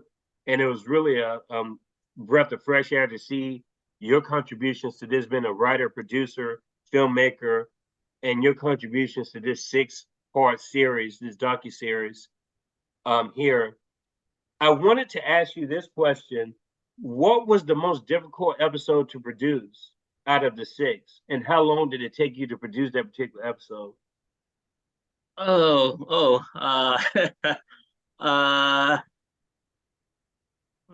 Nobody's asked me that before. What's the most difficult episode to produce? I would say the most important one was probably episode 6, which is where we discuss Canada's role in overthrowing the democratically elected government of Haiti in 2004, Jean-Bertrand Aristide. That was also difficult because I had to interview Canada's foreign affairs minister at the time of the invasion, Bill Graham. And Bill Graham at the time I interviewed him, was my professor at the for my master's program at the Monk School, University of Toronto's Monk School. I was the Monk School is a very elite foreign policy school, which is funded. The Monk School is funded by the Peter Monk family. Peter Monk is the founder of Barrick Gold, one of the largest gold mining companies in the world. So I was a student of the Monk School, a master's student in global affairs, and Bill Graham, the former Minister of Foreign Affairs, was my professor at the time. And I knew that he had carried out, his policies in Haiti, the Canadian government's role in securing the airport from which Jean-Bertrand Aristide, Haiti's first democratically elected leader, was taken and taken onto a plane and then dumped in the Central African Republic. The Canadian government secured that airport. And after Aristide was deposed, the Canadian government had, and its NGOs had basically ensured that there wouldn't be any sense of genuine democracy. Lavalas supporters were targeted. Lavalas is the party in which Aristide had presided over and had basically contributed toward dismantling Haiti. And I asked Bill Graham very critical questions about Aristide, about Haiti, about how, given that Aristide had implemented programs which had significantly reduced the malnutrition rate, the illiteracy rate, which had significantly combated the HIV/AIDS epidemic, which had increased the minimum wage, given that he was carrying out all these positive policies, and given that he was the democratic elected leader of the country, wouldn't it have made more sense for Canada to support Aristide in restoring order to Haiti? And well, Bill Graham's response was, "Oh, it wasn't our decision. It was the decision of the Haitian people to oust Aristide. That's not what we didn't do. We weren't responsible for that." That's exactly what he says. And the interview kind of got to a point where I was asking him so much on Haiti that the tension in the room was so thick you could cut it with a knife. And he was also my professor at this time. I could have been kicked out of the Monk School. I mean, it could have gone to that extent, because Bill Graham was a very powerful person. He's passed on. He passed away a few days after this documentary was released. But he had a center named after him at University of Toronto. And so he was a very powerful person. And that was probably the most difficult episode, but I knew I had to do it. Bill Graham was in ill health, and I knew that he probably would not have another. I would not have another chance at interviewing him. He had some heart issues, so I knew I had to do it, and I knew the cost may be like even me getting kicked out of the Monk School. Fortunately, it didn't come to that, and I graduated, and I haven't put that degree to much use aside from doing this docuseries. Some of my friends are kind of in the establishment circles, kind of in the diplomacy circles, which is what people who graduate from the Monk School, they kind of go into those circles where they're serving the establishment. But I went the opposite direction. I did a docuseries that criticized the establishment and even criticized the institution from which I benefited. So. And do you have any plans of producing more documentaries down the road? I mean, there's so many documentaries where it's like to go from the planning stage to the final product is such a huge. I did this docuseries in like 3 years, and that's kind of considered light speed in terms of documentary filmmaking world. Some documentaries take 10 years. I mean, so there's another documentary I'm working on, which I even started before this Candace docuseries on the Sri Lankan conflict, and that's been just in post-production for so long, just because of there are various factors. There's also the factor of the people, that you have the right people involved, and there's a lot of intricate things that go on where you have to make sure that everybody's views are accounted for, and you have creative differences, and it's a whole thing. But I'm certainly pondering other ideas for docuseries. I've had other ideas and I've pitched them. And there was another docuseries that was kind of greenlit, but then it was pulled out at the last minute. And so there's a lot of things that just go on, which unfortunately prevent documentaries from being released or fulfilled. And this was a docuseries which was, fortunately, I was glad that everything kind of went smoothly, more or less. We were also filming during COVID as well. All of the interviews we do are in person. Mm-hmm. And I filmed my interview with Bill Graham during COVID, and he's an elderly man, so he took a real risk with me. And one of the things I'd like to say is that all the politicians I interviewed, they genuinely believed everything they were saying. The title of this docuseries is called "Truth to the Powerless," and the notion behind that's a phrase which Noam Chomsky had popularized. The notion behind that is that the people in power already know the truth, but those who are powerless, the regular citizenry, they don't know the truth. So it's our job to educate and mobilize and inform. But what I discovered is that the politicians I interviewed, they really believe everything they're saying. Like that, and Bill Graham he had such conviction about his policies, about what he did in Afghanistan, Canada's horrendous contribution to that war. He had such conviction about Aristide being this bad person for Haiti, and he had such conviction that I genuinely came to a realization when I interviewed him and heard his responses. He told me off camera that one day he was walking down the street and these group of Canadians came up to him and heckled him and said he was a war criminal for what he did in Haiti. And then, Bill Graham is saying, "I'm not a war criminal. I didn't do anything bad in Haiti." And he had this genuine, and this is off camera, so he's not striking a pose or anything. He genuinely feels this way.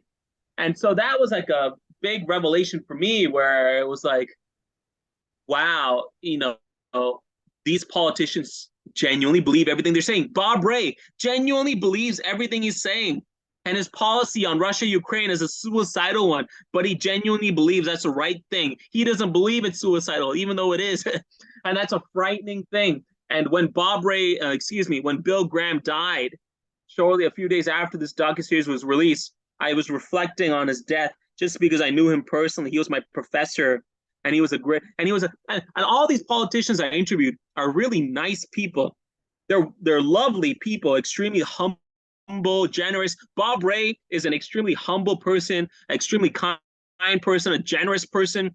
He has such enormous accomplishments, yet he's always willing to speak with ordinary Canadians. He's not up there in the ivory tower, and neither was Bill Graham, and neither really were all the other politicians that I interviewed for the docuseries. They're all very humble and nice and kind people you could have a beer with, really. And what's so disturbing is contrast that with their horrendous foreign policies, the enormous blood they have on their hands, and then they don't start to look that good anymore. But I was always, I tried to separate the person from the politics in a way where if you read my Bob Rae interview, the most recent, the entire interview, throughout the entire interview, I'm being very deferential to him while striking questions in a critical manner. I'm being extremely kind, extremely respectful to him, respectfully, Ambassador, respect. And I'm doing this because partly I want him to know that I respect him as a person, even though I disagree with the politics, but also because I want to keep him engaged for as long as I possibly can. And that interview was for an hour long.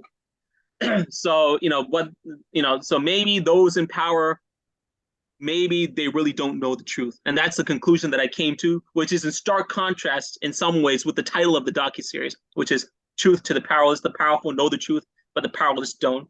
I think the powerful maybe don't really know the truth. Is that piece that you sent me, is that the whole interview with Bob Rae? That's the full interview. I mean, there were some things that he said off camera, and there were some things that he said in between where I just I just didn't include that because it wasn't relevant to the interview, but that it was an hour interview, and that's substantively what he said. Yeah. I don't like to do this stuff, but when I watched the docuseries, I could only think, okay, so what makes Canada any different than the United States? Like if you substituted Canada with the United States in all the titles that you gave here, in your assessment, what's the difference between the way both governments approach? I think that, and certainly many academics and authors argue this, that Canada is very much an extension of the United States as far as foreign policy is concerned. The previous superpower was the British. Now it's the Americans, and we're largely fulfilling the interests of the superpower. And I think that there's a lot of validity to that. I kind of agree with that position, but I also take a more a slightly different position in that I believe that Canada carries out these actions because it is in our interest to do so. It's in our interest for Canada to sell weapons to Saudi Arabia, so arms to Saudi Arabia, which then Saudi Arabia is likely to use in its assault on Yemen. You know, it's lucrative for the weapons manufacturers here in Canada. It creates jobs. That's in our interest to do that. The United States is not telling us to do this. We're doing it because it's in our interest to do it. It's a lucrative endeavor. The mining companies that are causing, the Canadian mining companies causing havoc and destruction in the global south, in Latin America, in Africa, the reason why they're doing that is because it's very lucrative. Canadian mining companies, for the private sector, for the investors, it's a very lucrative endeavor. The United States isn't telling us to have our mining companies all over the global south causing havoc and destruction and extracting resources. We're doing that because it's in our interest. It's a lucrative endeavor. So I would argue that, you know, yes, our policies to a degree are extension of the United States as far as foreign policy is concerned, but we also carry it out because it's in the interest of the elite. It's the interest of the private sector to do so. It's in our interest. It's in the interest of the private Canadian, the top 1%, to do that. That's why we do it. So that's where I would kind of differ from even people like Eve Engler, who I respect, who's in the docuseries, and academics and other academics and authors. I would argue that it's in our interest. That's why we carry out these policies. You talked about the East Timor genocide, with Indonesia being the belligerent, and Indonesia having support from Canada, from these Western countries.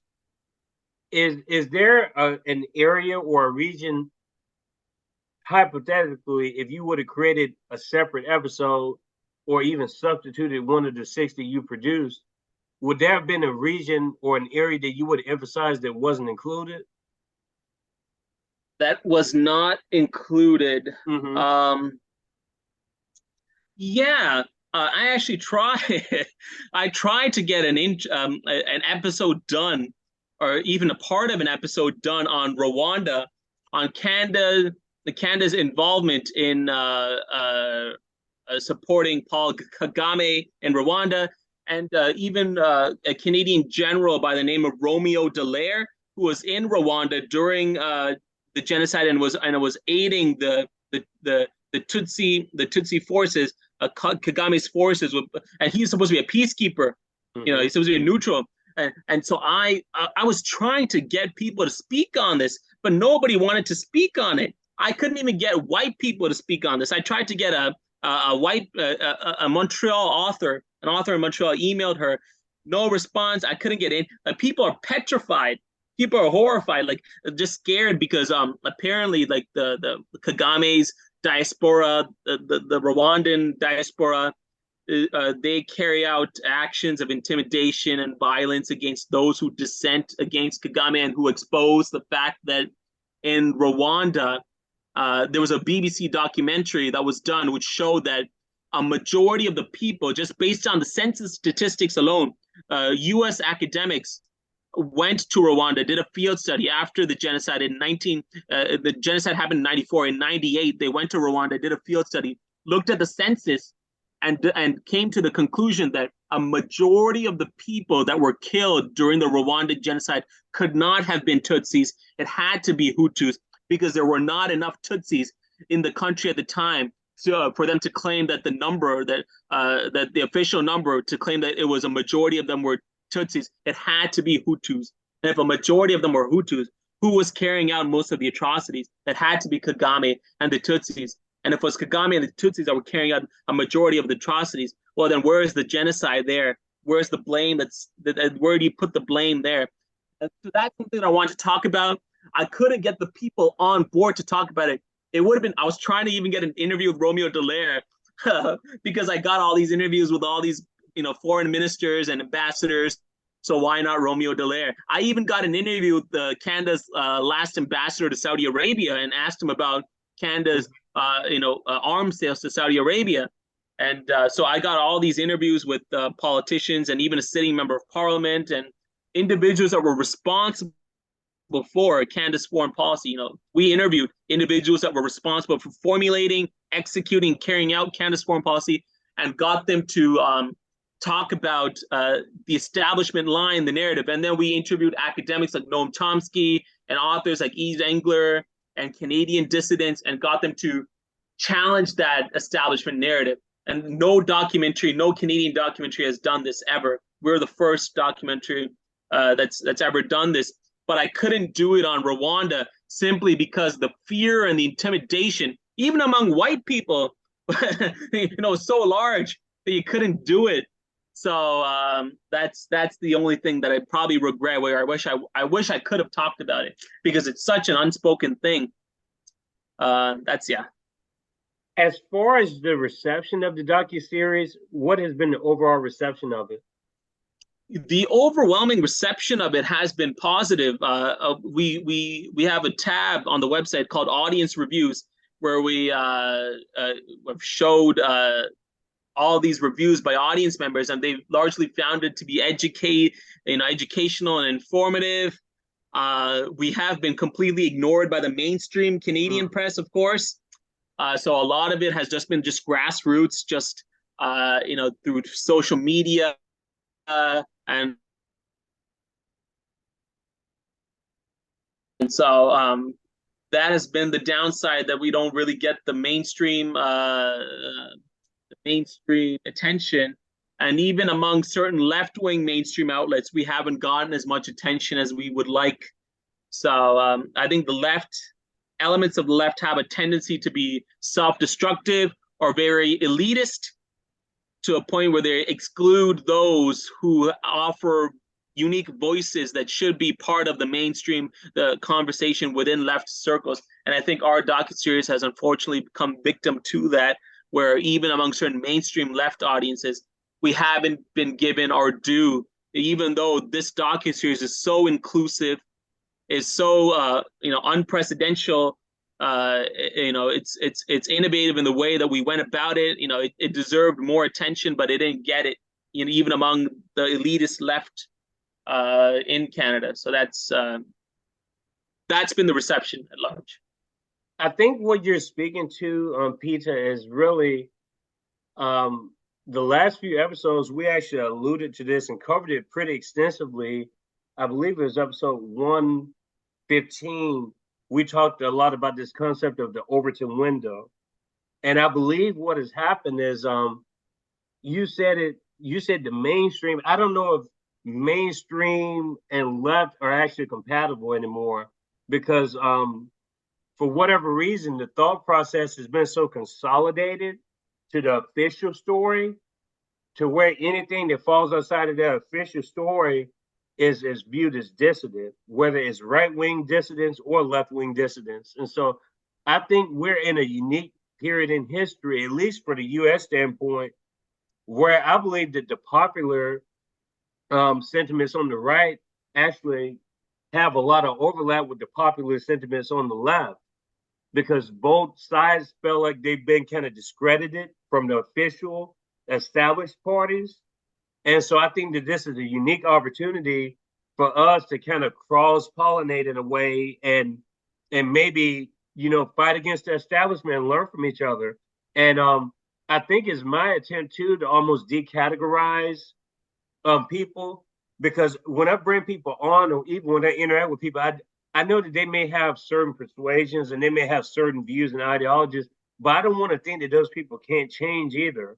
And so I think if we look at these people as free agents of change, there's a better possibility of having that important dialogue that we need in these times, especially with the way they compartmentalize every issue, it seems, whether it's Julian Assange. Do you agree with that or do you disagree with that? Do you believe that he should have been prosecuted for exposing all these atrocities by all these heads of state? Or do you believe that Assange should be free and he's a beacon of the free speech era that we're supposed to have?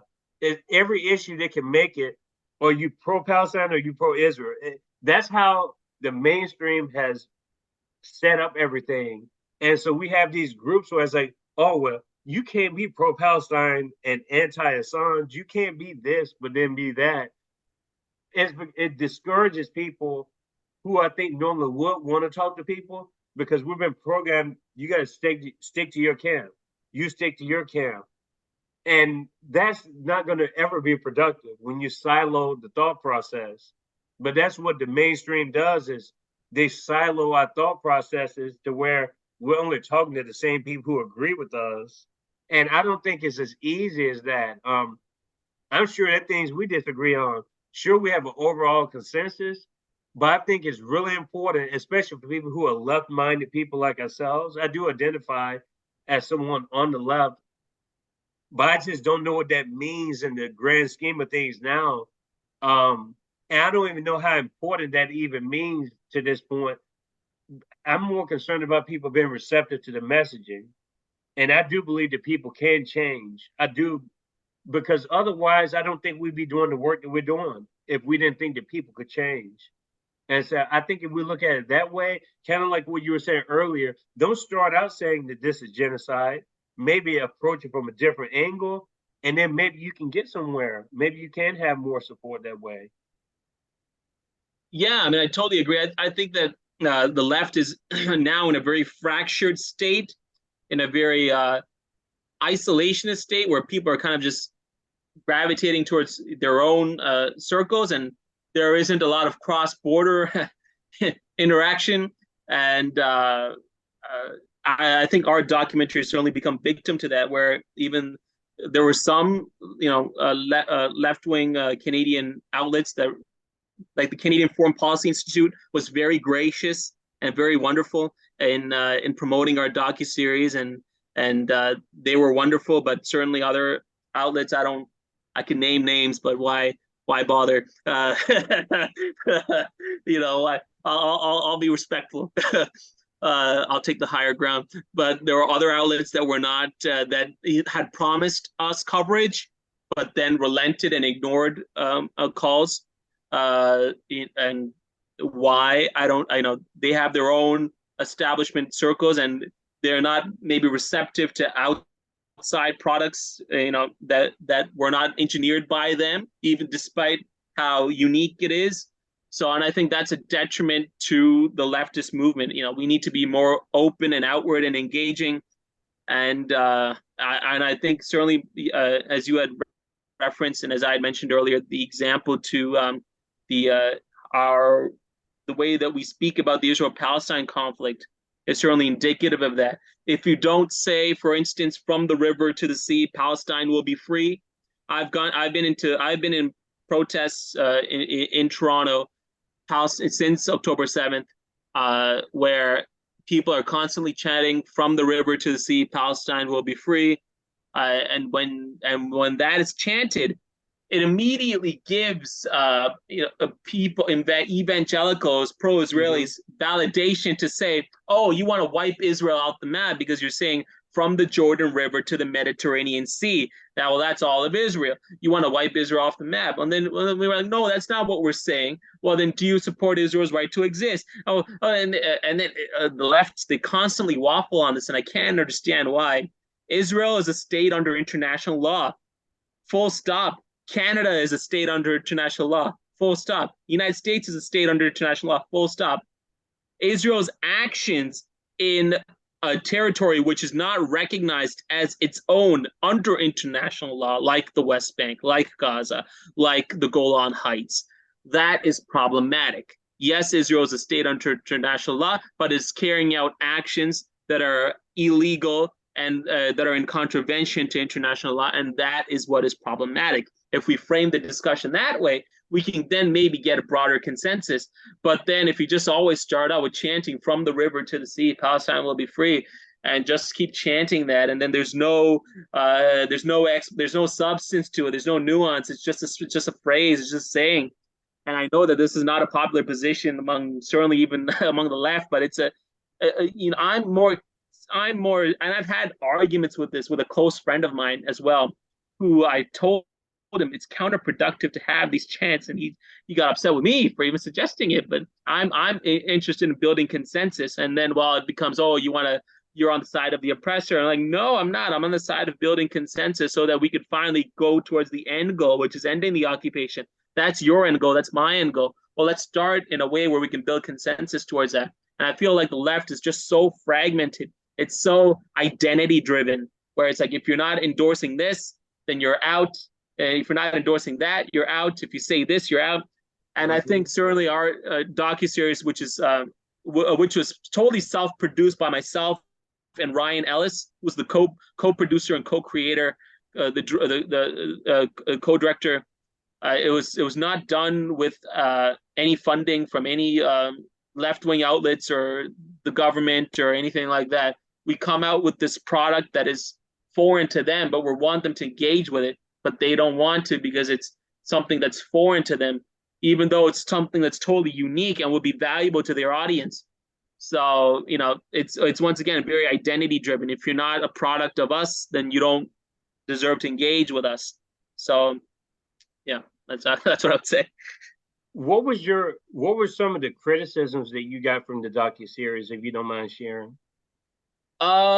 One of the criticisms that we got is that there are few female speakers in the docuseries. If you notice, most of the speakers are men, with the exception of 2 speakers, and most of them are white men, with the exception of a few 1 or 2 speakers. Who's one is an Indian gentleman, the other one's a black gentleman, and we have 2 female speakers. And so one of the criticisms that we got, even during our screening with the Canadian Foreign Policy Institute, is that why is it you have so few women in this docuseries that are speaking in this docuseries? Well, the response to that is we wanted to show this docuseries as a reflection of the reality of Canada's foreign policy. The reality of Canada's foreign policy is that it's driven by white men, old white men predominantly. It's driven by individuals those who write about it are predominantly white men. Those who speak about it are predominantly white men. The minority community are left on the fringes, and that's the reflection. That's what we have. So we wanted to show Canada's foreign policy as it is, as it actually is, and that's something that we didn't mention in the docuseries, but we wanted people to come away with it saying, "Well, this looks very white to me."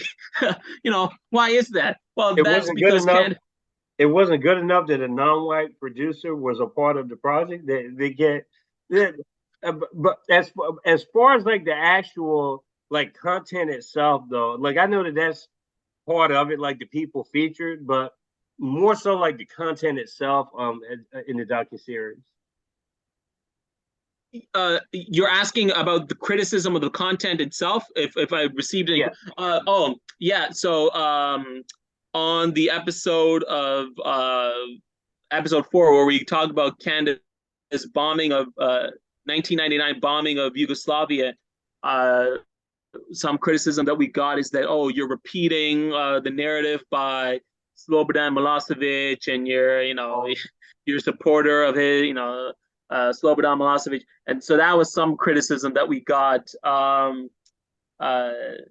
I think we got some criticism from the right that was just totally rejecting everything about this docuseries. What other criticism did we get on the subject matter? I think from outright dismissal to just being supporters of Slobodan Milosevic, I think those are predominantly the main criticisms that we got. Yeah.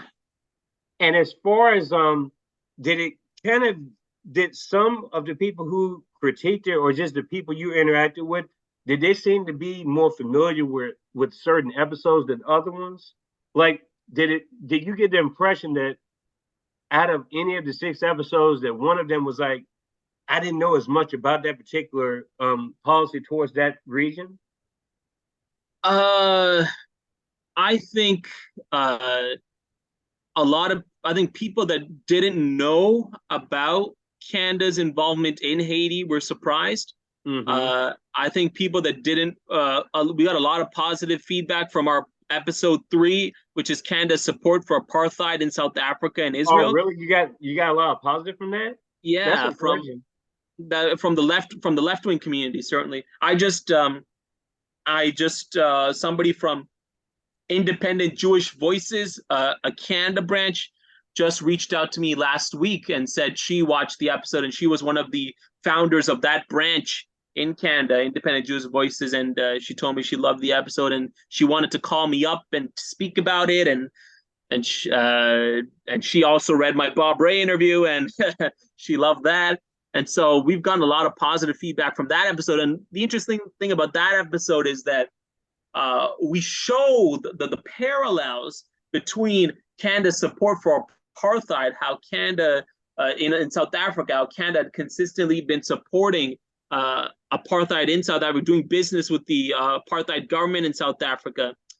And we show how Pierre Trudeau was totally refusing to really apply substantive pressure on South Africa, on the white majority government, to really apply sanctions.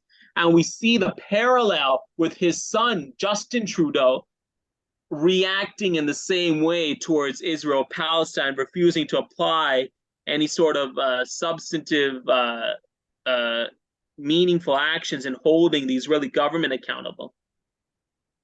Let's share a portion of this. The South Africa portion is a little earlier, if that's what you're looking for, or if you're looking for Israel, then. No, there was a portion here that intrigued me. I believe it was around minute 22. Let's see if I can share the sound first, because the sound may not share.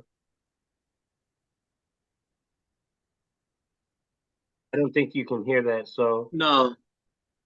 Okay. I think there's an option where we have to go share sound on. Mm-hmm. Yeah, what I'll do is this. Since I'm not the best with this, I'll go out, and then if I go here, additional sharing options.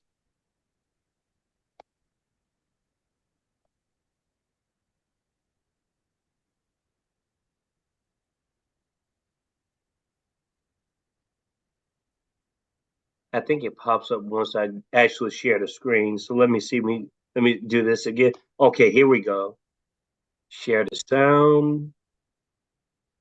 And wherever you may deem useful, you may receive and examine testimony from the mandatory power, from representatives of the population of Palestine, from governments, and from such organizations and individuals as you may deem necessary.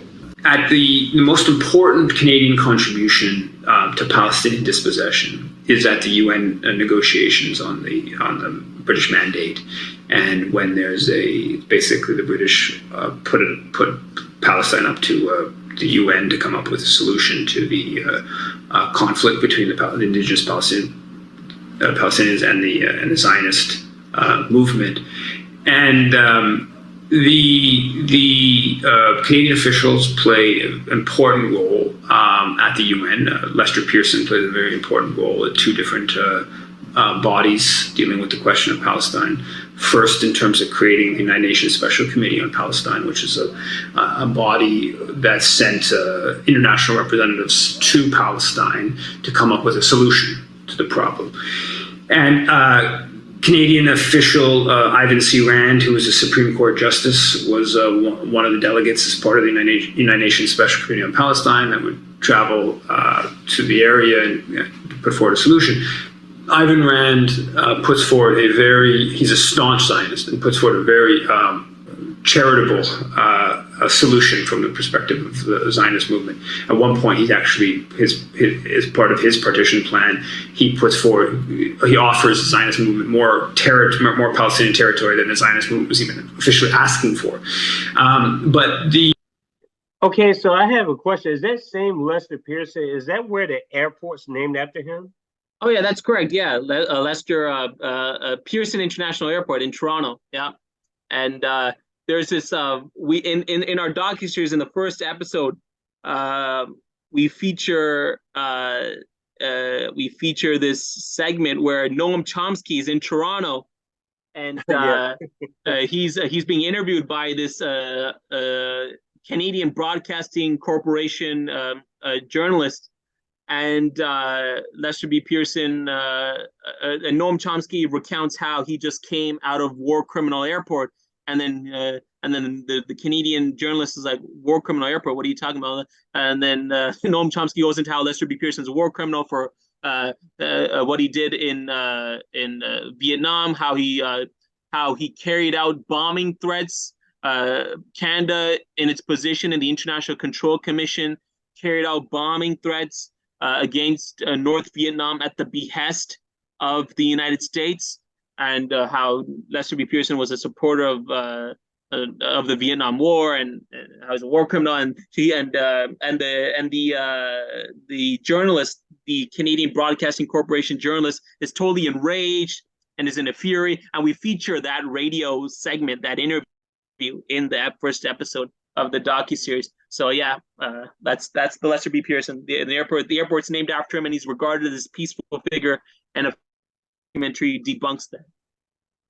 And the part where they were having the delegation there, I just wanted to take note of just the people in that room when they were deciding this creation of the state of Israel. It's almost like, so who had to say so into that matter? It seems like the people who were on the wrong end of the stick, they didn't have any say so in the matter. There was no representation in that room to even suggest that. It was pretty much a colonialist project. I mean, it was a project where we talk all the time about self-determination, but as you can see, a lot of the times when we talk about diversity a lot, but diversity is not only based on the visuals, it's also based on the principles. And whether we're talking about, in this case, principles or diversity, like face diversity, visual diversity, none of that was reflected in the creation of the state of Israel. It seemed like it was basically whatever they wanted to decide. Like the Palestinian people didn't have any say in the matter, did they?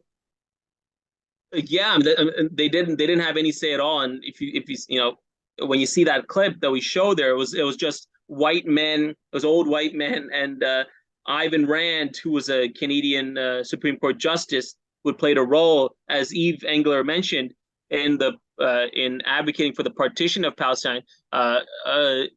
They were advocating, the Canadian Justice Ivan C. Rand was advocating for the Jews, who constituted less than 10% of the population in Palestine, for them to have more than about 55% of the territory. Less than 10% of the people have 55%, about 55% of the territory.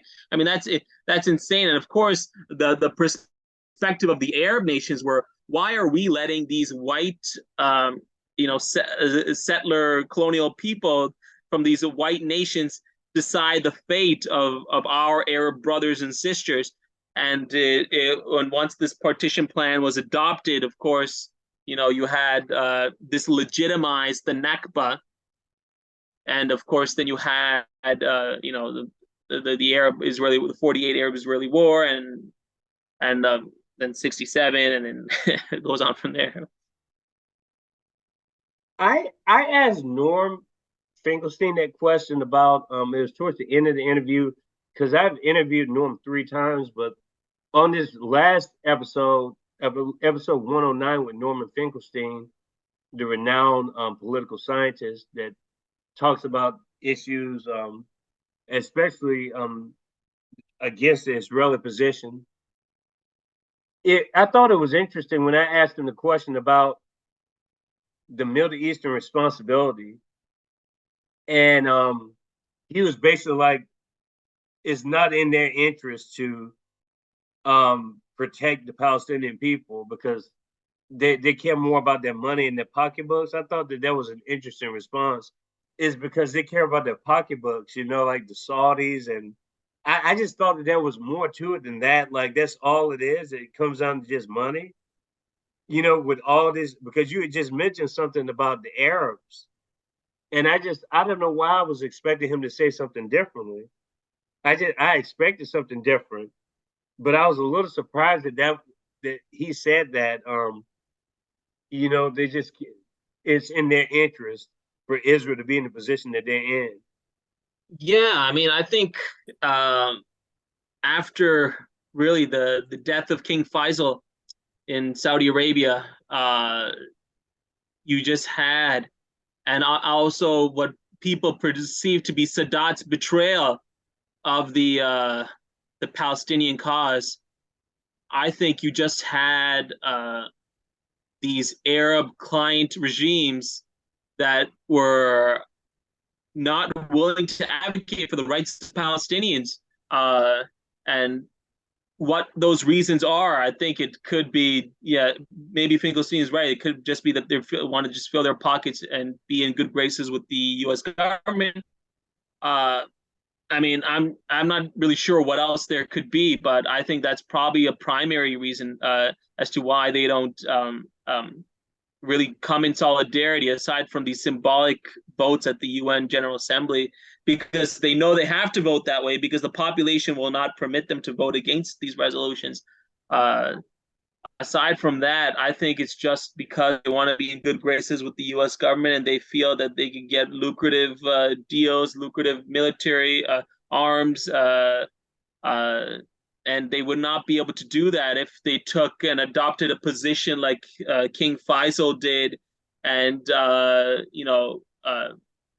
was responsible for a rise in oil prices and really the crisis that happened at the time, because King Faisal was adamant that until the Israeli occupation ends, there's going to be a cost as far as oil is concerned, oil prices against the West. And I think that was really the last time you probably had a principled Arab leader that really stuck up for the Palestinians. I mean, certainly we could argue people like Muammar Gaddafi was very principled on the Israel-Palestine issue. I think he was probably the last Nasserite leader of the Arab world, to the extent you can consider Libya to be part of the Arab world. But I think after his death, I don't think there's really any principled Arab leader that's really willing to stick up for the Palestinians. We kind of see with Iran, with what they're doing, but I think their actions are very certainly so in terms of militarily supporting Hamas, you could also certainly argue their actions are also counterproductive. But I have one final question before we go, and then I'll let you save any like seconds or minutes that you have for my audience, like any shout outs you want to give. But I just want to say that this has been a wonderful episode 117. I can't wait to listen to it again. I'll definitely have to edit some before I release it. But I was curious, what is the purpose of the United Nations in your assessment? And you can take that question any way you want, within the context of your docuseries, within the context of the Ambassador Rae interview. What is the purpose of the United Nations? I think the purpose of the purpose and the practice of the United Nations are two different things. I mean, in theory, the purpose of the United Nations was to have these collective nations come together to prevent a repeat of World War II. We failed with the League of Nations, which was the predecessor to the United Nations. It was adopted so that there could be no repeat of the Great War, World War I. Of course, that failed with Hitler's invasion of Poland, and that triggered World War II. And the League of Nations was created with the purpose of never having again another world war like World War I. Of course, that failed once Hitler invaded Poland, and that triggered World War II. And so now we have the United Nations, which is a successor to the League of Nations, which was created to prevent a repeat of World War II, to ensure that there's a collective voice, to ensure that there's internationalism, there's a multilateralism, but that's the purpose. But in practice, and I think that's the purpose that Eleanor Roosevelt wanted for the United Nations. But in practice, the United Nations is this force where the majority powers, the victors of World War II, the permanent 5 members of the Security Council, get to dominate, and they get to veto views that are supported by a majority of nations. So in practice, the United Nations acts as a check on the views of the majority. So it really isn't internationalism in the sense that we like it. It's really internationalism to sustain the dominance of the powerful, the P5, the victors of World War II. Wow, that's interesting response. Yeah, but I think it's pretty accurate. And because for people who are newly introduced to this idea of geopolitics and internationalism, they think that the United Nations is like just everything, United Nations, everything's diplomatic. There's no special interest, but we see that there's just this constant fragmentation within this whole idea. Just there's just so many different special interests. I mean, you have NATO, which is it's got its own thing going on. You have the G7 countries, the G20 countries, the BRICS countries. There's just so many, there's overlap, but then there's also so many different fragmented interests. And it's just like Russia they're part of this alliance with the rest of Europe, but then it's like, does that even mean anything? Because then you have Russia's not a part of NATO. This stuff is confusing to people who don't follow this. And yeah. And in our docuseries in episode 5, we discuss this intersection, or this contradiction between the responsibility to protect and the United Nations. So and NATO. So NATO it exercises this notion of responsibility to protect, but it exercises it outside of the jurisdiction of the United Nations. NATO has its own version of responsibility to protect. So when the United Nations Security Council passed this no-fly zone on Libya in 2011, this resolution, this United Nations Security Council resolution, the NATO used that resolution to carry out its own version of responsibility to protect, which resulted in the ousting of Gaddafi, which resulted in carrying out airstrikes on Libya, which was not the purpose of the UN Security Council resolution, but they were able to use that as a pretense for NATO to carry out its own responsibility to protect. So you have this version where the United Nations responsibility to protect is completely discarded, and instead it's subverted. It's overtaken by this NATO responsibility to protect. And Noam Chomsky talks about this in far more eloquence than I do. No, Peter, you gave such a great insight into the world with these 6 documentaries. truthtothepowerless.com, www.truthtothepowerless.com. I just want to give you just a final minute or so to address my audience. If you have any last words, any shout outs to anyone.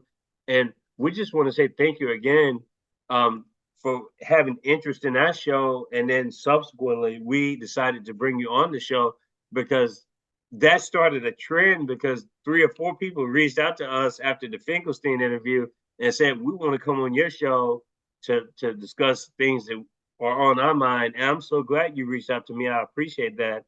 And because we've had a great conversation, and I think we have a lot of similar interests. And I know that my audience is going to be very interested in your work that you've done and your continuous work that you do right now. And so I just want to thank you for coming on to the show. Well, thank you for having me, Kiko. And I was really glad to have found your channel, and I was really glad that Norman Finkelstein took the time to be on your channel.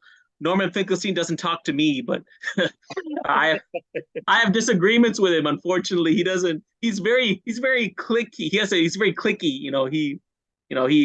He's very particular about the people that he considers his friends. If you disagree with him on certain issues, he just doesn't like to be your friend. So, but I love Norman Finkelstein. I've met him, and there's no love lost. Unfortunately for him, there is. For me, there's not. But I was really glad that he was on your program, and that and I'm really glad about all the issues that you cover, especially on Israel Palestine, and how that's poignant and relevant today. And I guess what I'd like to convey is that pretty much every issue that we discuss in the docuseries really has relevance to what's going on today. We even discuss Russia and Ukraine in the docuseries. The monk school, where I by this point I'd already graduated, but by the time of the Russian invasion, I'd already graduated. But after Russia's invasion of Ukraine, the monk school holds a debate with Stephen Walt, John Mearsheimer, a former U.S. State Department official, Michael McFaul, and the former foreign minister of Poland, and they're arguing about whether or not Russia's invasion of Ukraine can be attributed towards geopolitical interests, whether those interests should be taken into consideration, whether Russia this is a mind-blowing debate, especially considering the fact that the monk school is hosting this debate. The monk school is a very elitist institution. I was blown away, and we feature segments of that debate in our docuseries. I attended that debate. I met John Mearsheimer because by this point I was an alumni. We got free tickets to the debate, and really all these issues that we discuss right up to the present, even the Israel-Palestine episode, our discussions on NATO,